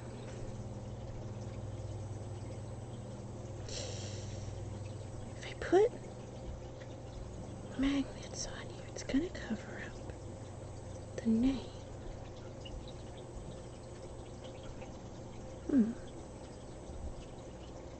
The name, can you see it? The name won't focus. Can I get you closer to the camera? Wait a minute. There it goes. Focus. Focus.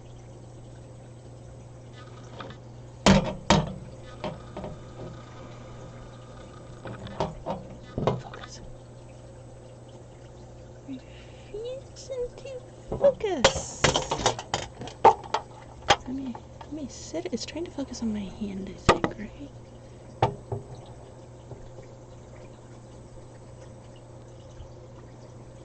Absolutely refusing to focus. Okay. Whatever. The name of the paint's on here.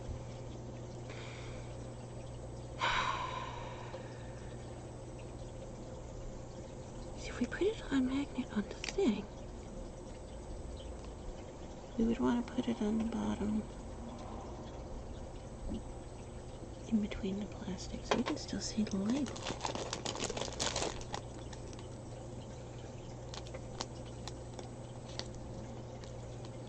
I have a stack of magnets here, pre-cut for half pans. That's what these are made for. So, they're made to just exactly fit. You know, before we moved here, I had no clue what being hit by a train looks like. Now we see it on an almost monthly basis, because this is a suicide hotspot, because there's a place where you can just jump in front of the train here, and everybody does. But you always see train accident things in movies. If you get hit by a train, you're going to get sucked into a wheel and shot out of it. And you're going to look like ground hamburger. So, people getting hit by a train, you're bouncing off and there's a body laying there like you see in movies. That ain't what happens.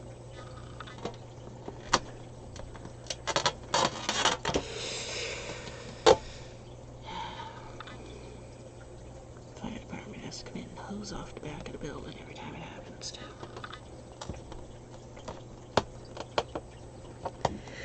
Joys of living next door to a train track.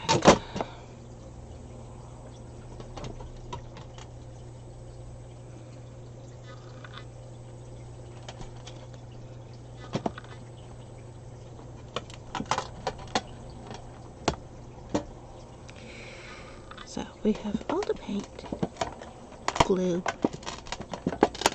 thinking paint, well, taking glue off. It's this just coming right, this doesn't stick to this metal at all, it's just coming right off. They did not use good quality paint glue to glue this in.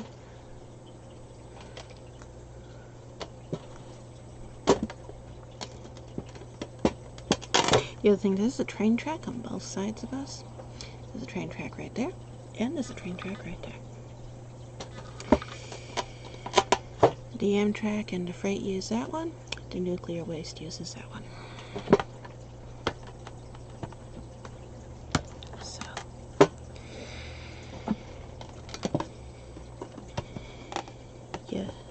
you don't want a train accident with the back train.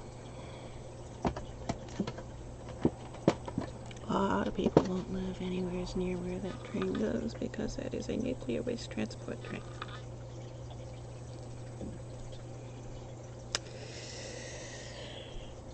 Where?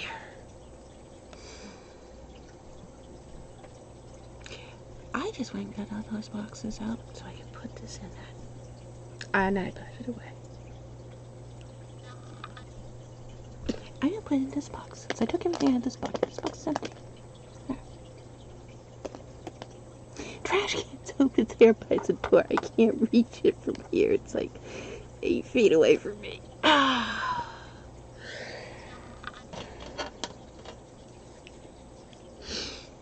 So, you now stick. Oh, you stick nice. And we can do it. I did it under. Yeah, this one's focusing on it. I did it under the labels and magnets under the label. So now I can still have the paint name.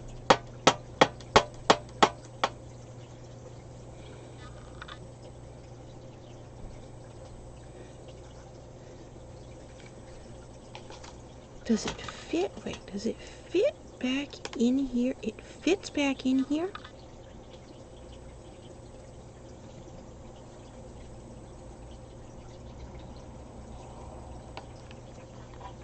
Can I cut this edge off? Wait, how sharp would that be if I cut that off?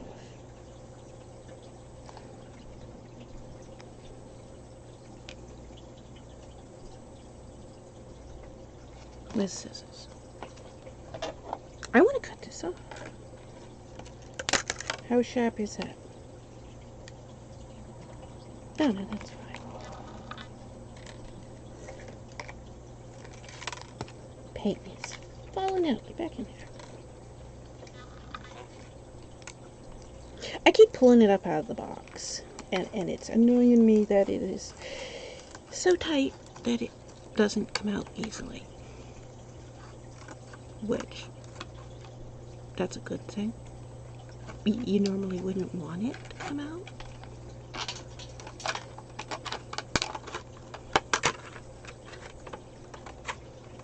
Obviously, I don't do things normally.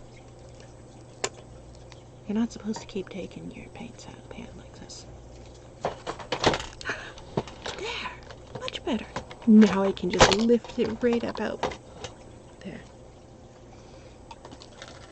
Now we have to put magnets on the bottoms of all of these, something I wasn't planning on doing because this is me being sidetracked.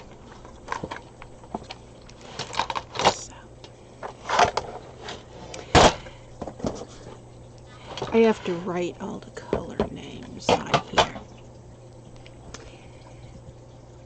And it's difficult to pull these up out. And the color names are not correct on the label that came with it. The paints that this says that these 48 paints are in here, and more than half of them are not the paints that are in here. Somebody reviewed this paint set a while ago. She bought it. She bought it like maybe 2-3 years ago. See? Every 20 minutes, here it comes again. She bought it about 2 or 3 years ago, and then she more recently bought another one. And she was pointing out that the color names were different. She's, wait a minute, my old set didn't have these colors. So the colors, when you get it in the new one, are different. But she didn't say anything about this. She didn't mention this at all. But apparently, this has got the old colors listed on it from a few years ago. And they're not the same colors that came with the paint. Otherwise, I would just be able to write them down off of this. And not have to write them down off of this. So.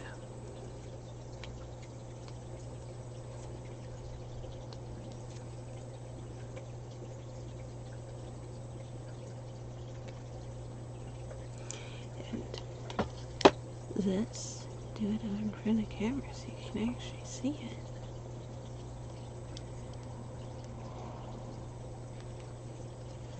That's what I'm doing. And then I just stick it back in, and because there's magnets, it holds this whole thing down. So.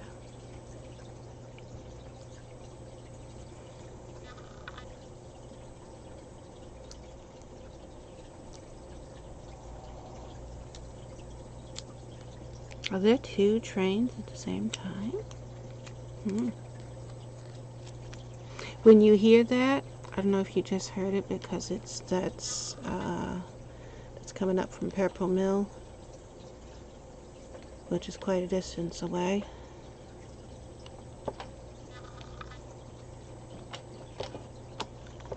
Normally when you hear it, it toots at the intersection right there before it goes by the cars. So that's what you're hearing when you hear it. Also, the whole house shakes like an earthquake every time it goes through because it's right there beside the house as it goes through. Another thing, I've heard people laugh and joke about the train, and teenagers, kids will go play on the tracks. I don't know why, but they do. It's Biddeford. If you live in Maine, you know what that means. It means the incest problem in this area is so bad nobody's got a brain cell. You go to the Biddeford Town Hall. There it is again. Yeah, it says you're getting ready to change trains. Biddeford has a plaque in the town hall. Guinness World Record. The most incest of any town on the planet.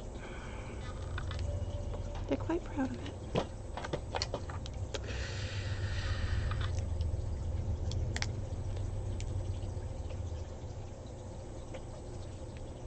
Which train is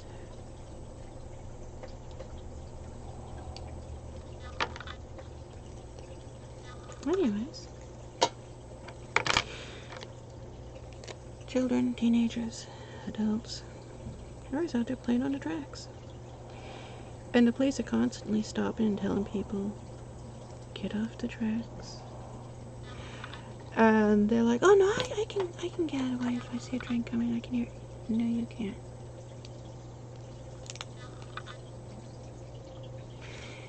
The Amtrak, when it goes through, because the train station is right there, it's coming from a stop. It's pulling out of the train station. It stops at the train station.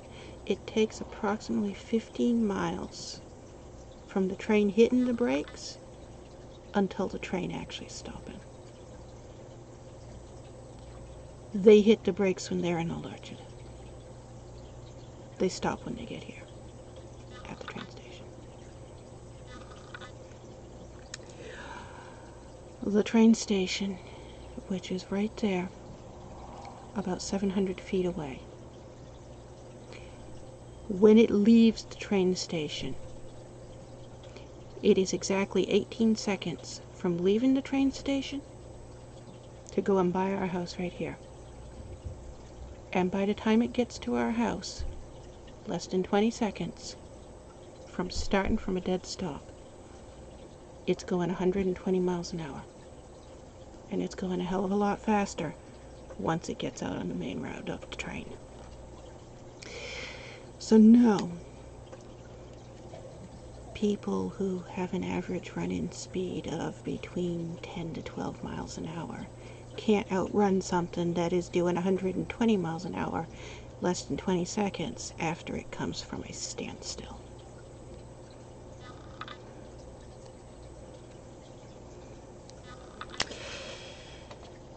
If you've never seen a train hit a car, it can send the car flying over 4 miles away because they're going so fast when they hit the car.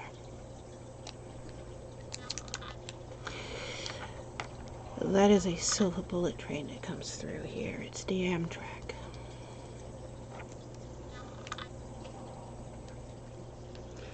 One of the fastest trains in the world. You can't outrun it. By the time you hear it and see it, it is already gone. It's moving like a supersonic jet. If you're hearing it, you're too late to get out of the way of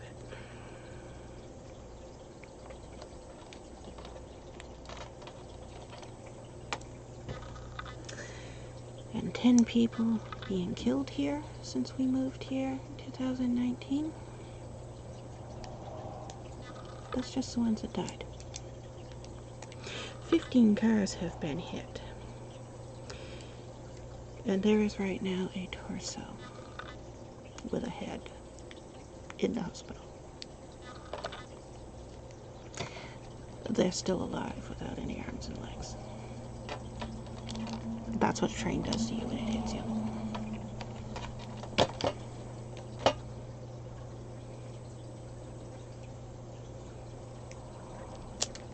There's a guy who lives over there. He's got little kids, right, 4 or 5 years old, toddlers. Every morning before work, he takes them up to play hockey, field hockey, on the tracks. They put the hockey pucks on the metal tracks and push them along the tracks.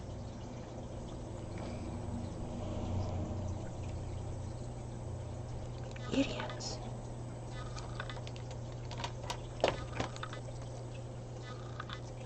Trains aren't a toy. You can't play on them. What's wrong with people?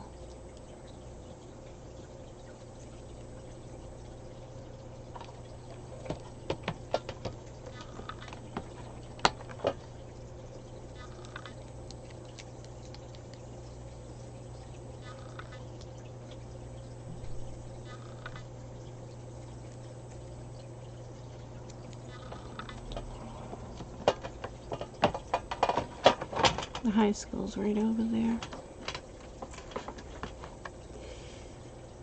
The back track goes up to the high school. Because the back track, the train only goes through once or twice a day.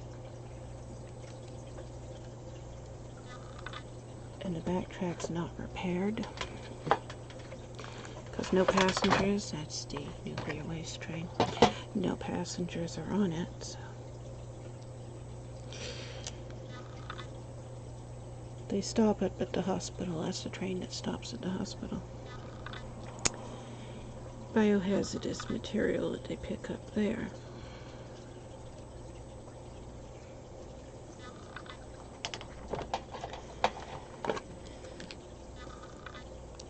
That's the train that goes by the high school. And there's less than a foot between the building up to high school and the train at one section of that track. There's a fence there. In theory, the kids are supposed to be safe from it. However,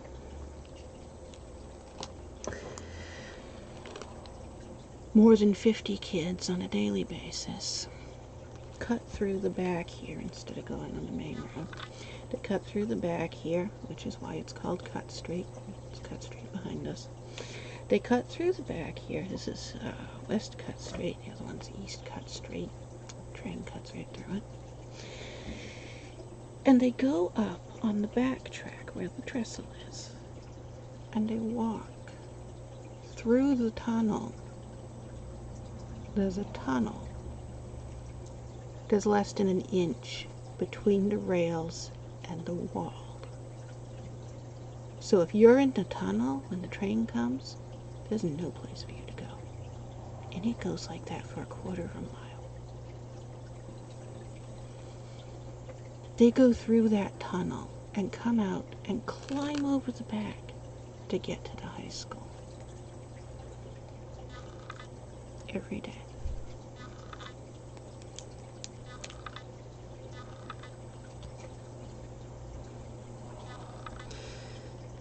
And when you do get hit by a train back there, the police don't clean that one up. So we have a homeless man got hit. He got hit by that train. There's still pieces of him out there. Been over a year.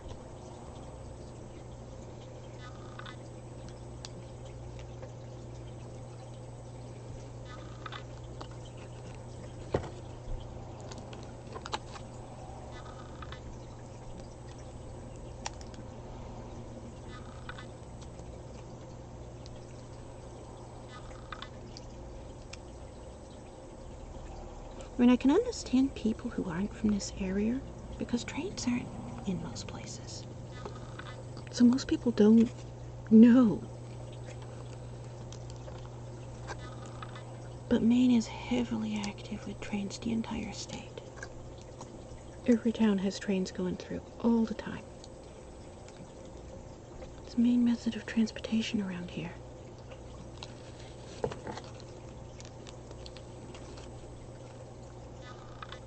There's 5 passenger trains that come through.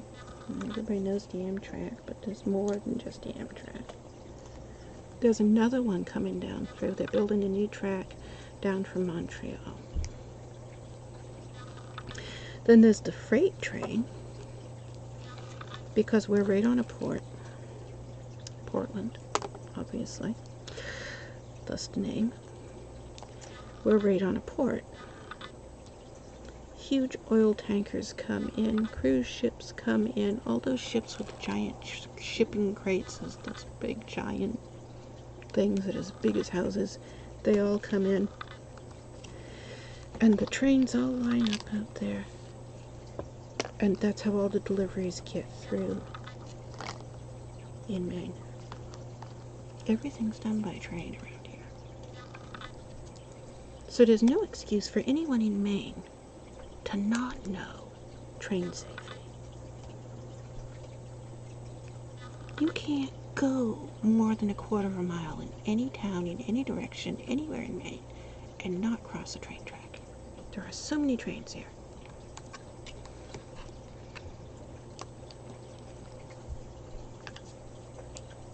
There needs to be more train safety awareness. There just does.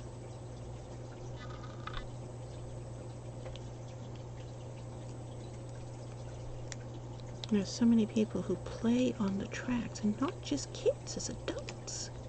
Play on the tracks. And they just laugh and joke, and somebody tells them to get off the tracks. The train is going to come through. You're going to get hit by a train. And they laugh and joke about, oh no, I can outrun it. Clearly they've never seen one go by. You can't outrun that thing.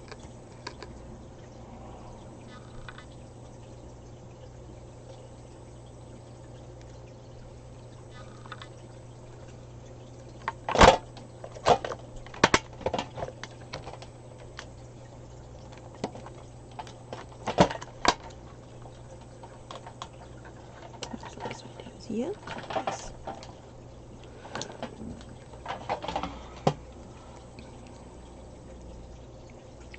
You know what? I don't think I have enough magnets to do all three of these.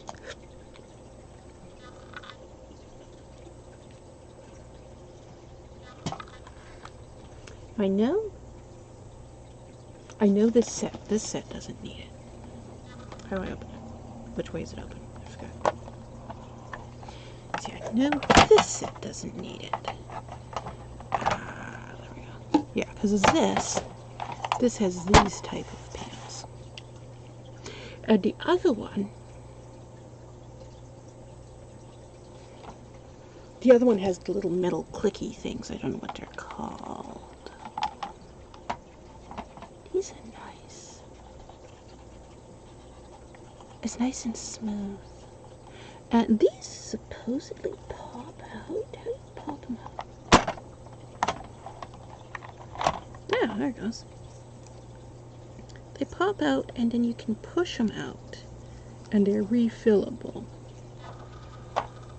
It's a newer style, and they've been out a few years, but it's a newer style. And so it allows you to sort your pans out into different colors. I like the way they laid out the colors here, so I'm good with leaving them the way they came.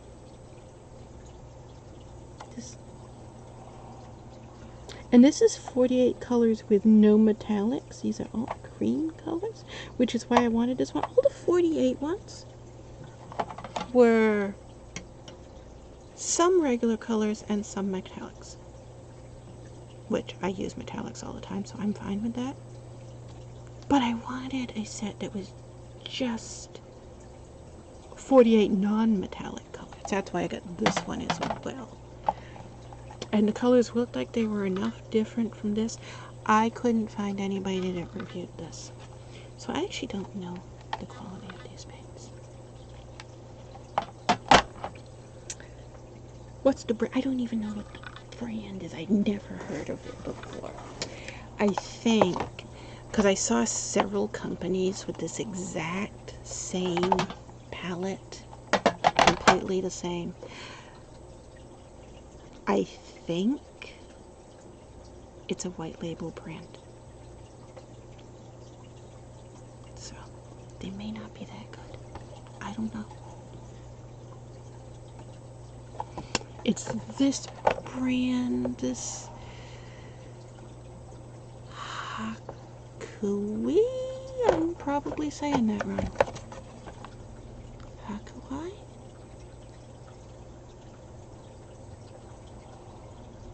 Hakui? I don't know how to pronounce that word. I had never heard of this brand before. Which, is it Japanese? Is that a Japanese word? Or is it Chinese? The paints say made in China on them.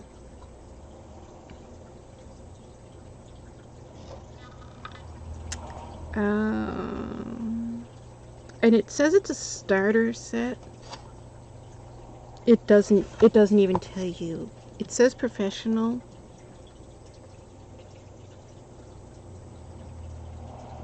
But then it says it's a starter set for beginning painters.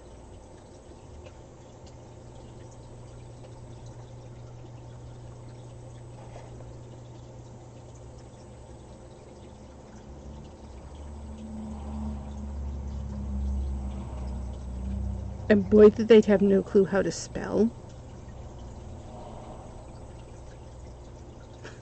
Like I said, these paints, they might not be that good. It was only $19, so. And I was like, even if the paints aren't that good, I like the palette that it came with, this whole pan. So it is possible, because I make my own paints, and it is possible, if these turn out to be no good, it is possible to stick a knife in here and pop this out, make my own paints, and refill these. And I was like, even if the paints are no good, the palette itself is worth $19. So.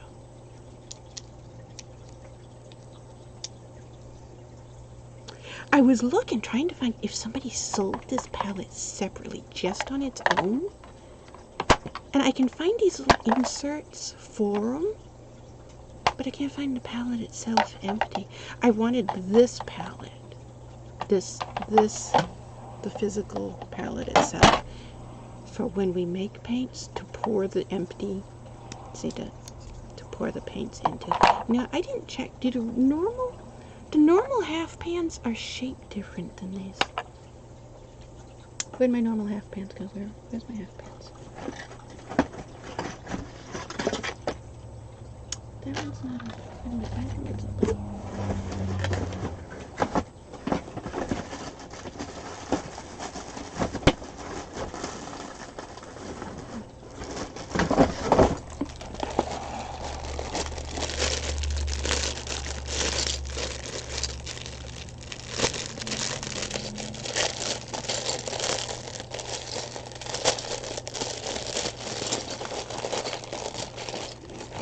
Yeah, see, it's got like a little lip on the edge, and the regular ones don't.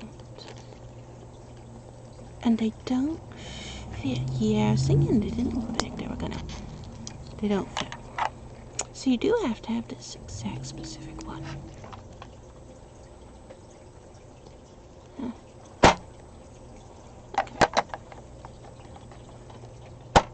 But I like this where it has these little small trays that pop in and out, and then trays inside of them. And I wanted to find an empty one of these. I probably can find an empty one, I just need to look more. And I would, almost everything that you can find in a paint set, usually you can find it separately so that you can fill it with your own paints.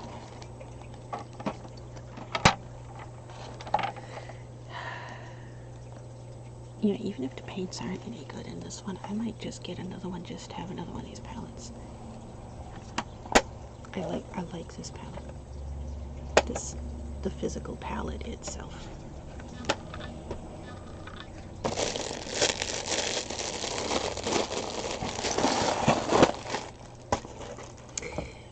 I don't know where I left off now. I didn't show you the other one. This is the Million one. And this is the Artsy one. And they're actually both the same company. They're both made by Paul Rubin. Paul Rubin, that's what I was going to say earlier. Paul Rubin makes Paul Rubin, and the Paul Rubin set looks just like this, but it's got the face of Paul Rubin on it instead of the bird. And it doesn't have the blue on the top, the whole thing's pink. And then they also make one that is green and then one that is blue. And I can't remember which way it is. I think the pink one is the professional grade, the mint one is the student grade, and the blue one is the beginner grade. Paul Rubin. But then Million by Paul Rubin. So Paul Rubin they're the 3 tiers of professional. They're all archival if it says Paul Rubin. But then you have Million, which is the student grade of the same company, which also has 3 tiers. It has a professional student grade, a student grade, and a beginning student grade. And then that same company makes Artsy, which again comes in 3 versions and is a professional beginner grade and a student beginner grade and an Artsy beginner grade, a beginner grade. So they have 9 tiers.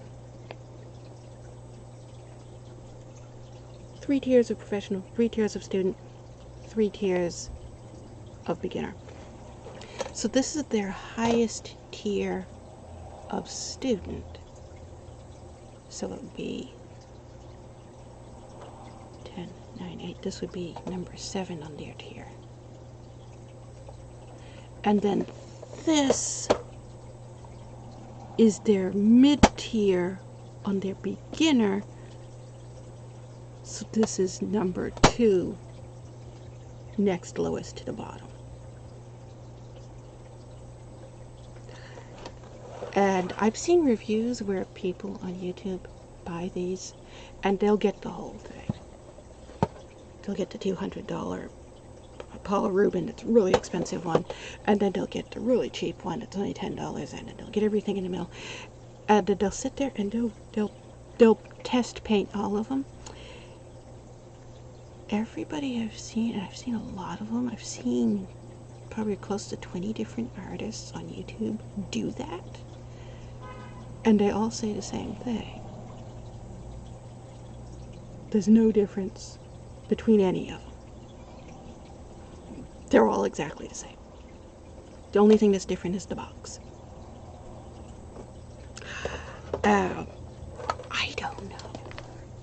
They said Paul Rubin paint's been around for years, but Melion and Artsy are their new things that they've only come out with since the pandemic. So, I haven't tried any of them. But this one comes in a metal thing, and I think, I know these snap out. There we go, yeah, this just pops up.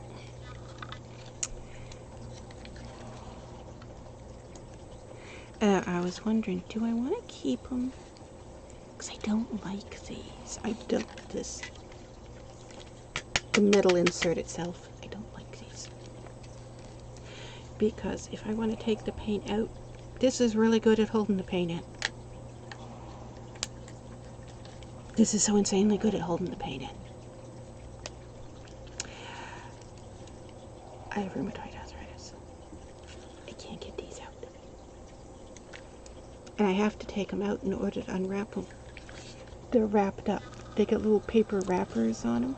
I can't use the paint until I take every single one of these out and open them up.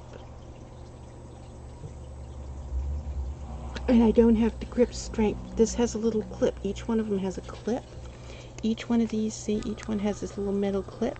You have to pull the metal clip back, and in theory, I've seen people use them where you pull it back and the paint pops out. I don't have the grip strength to pull it back. I have rheumatoid arthritis. I can't get it open. So, I can't do this one today. Oh well. I was just getting ready to say, I need Ben to come over so he can open these up for me. He just drove in. That's nice. Maybe I can do these today. I'm gonna have to stop the stream though. I didn't know Ben was coming over. He just drove up. That car just drove up by the window right there that you just heard. That's Ben.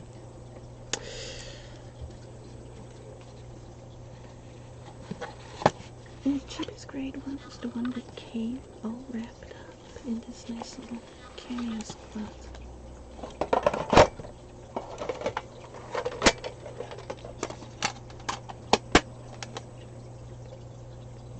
Why is Ben here?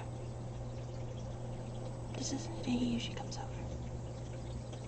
I don't know why he's here. You know what? It's daytime though. We can take Mickey for a walk. I'm gonna stop the stream.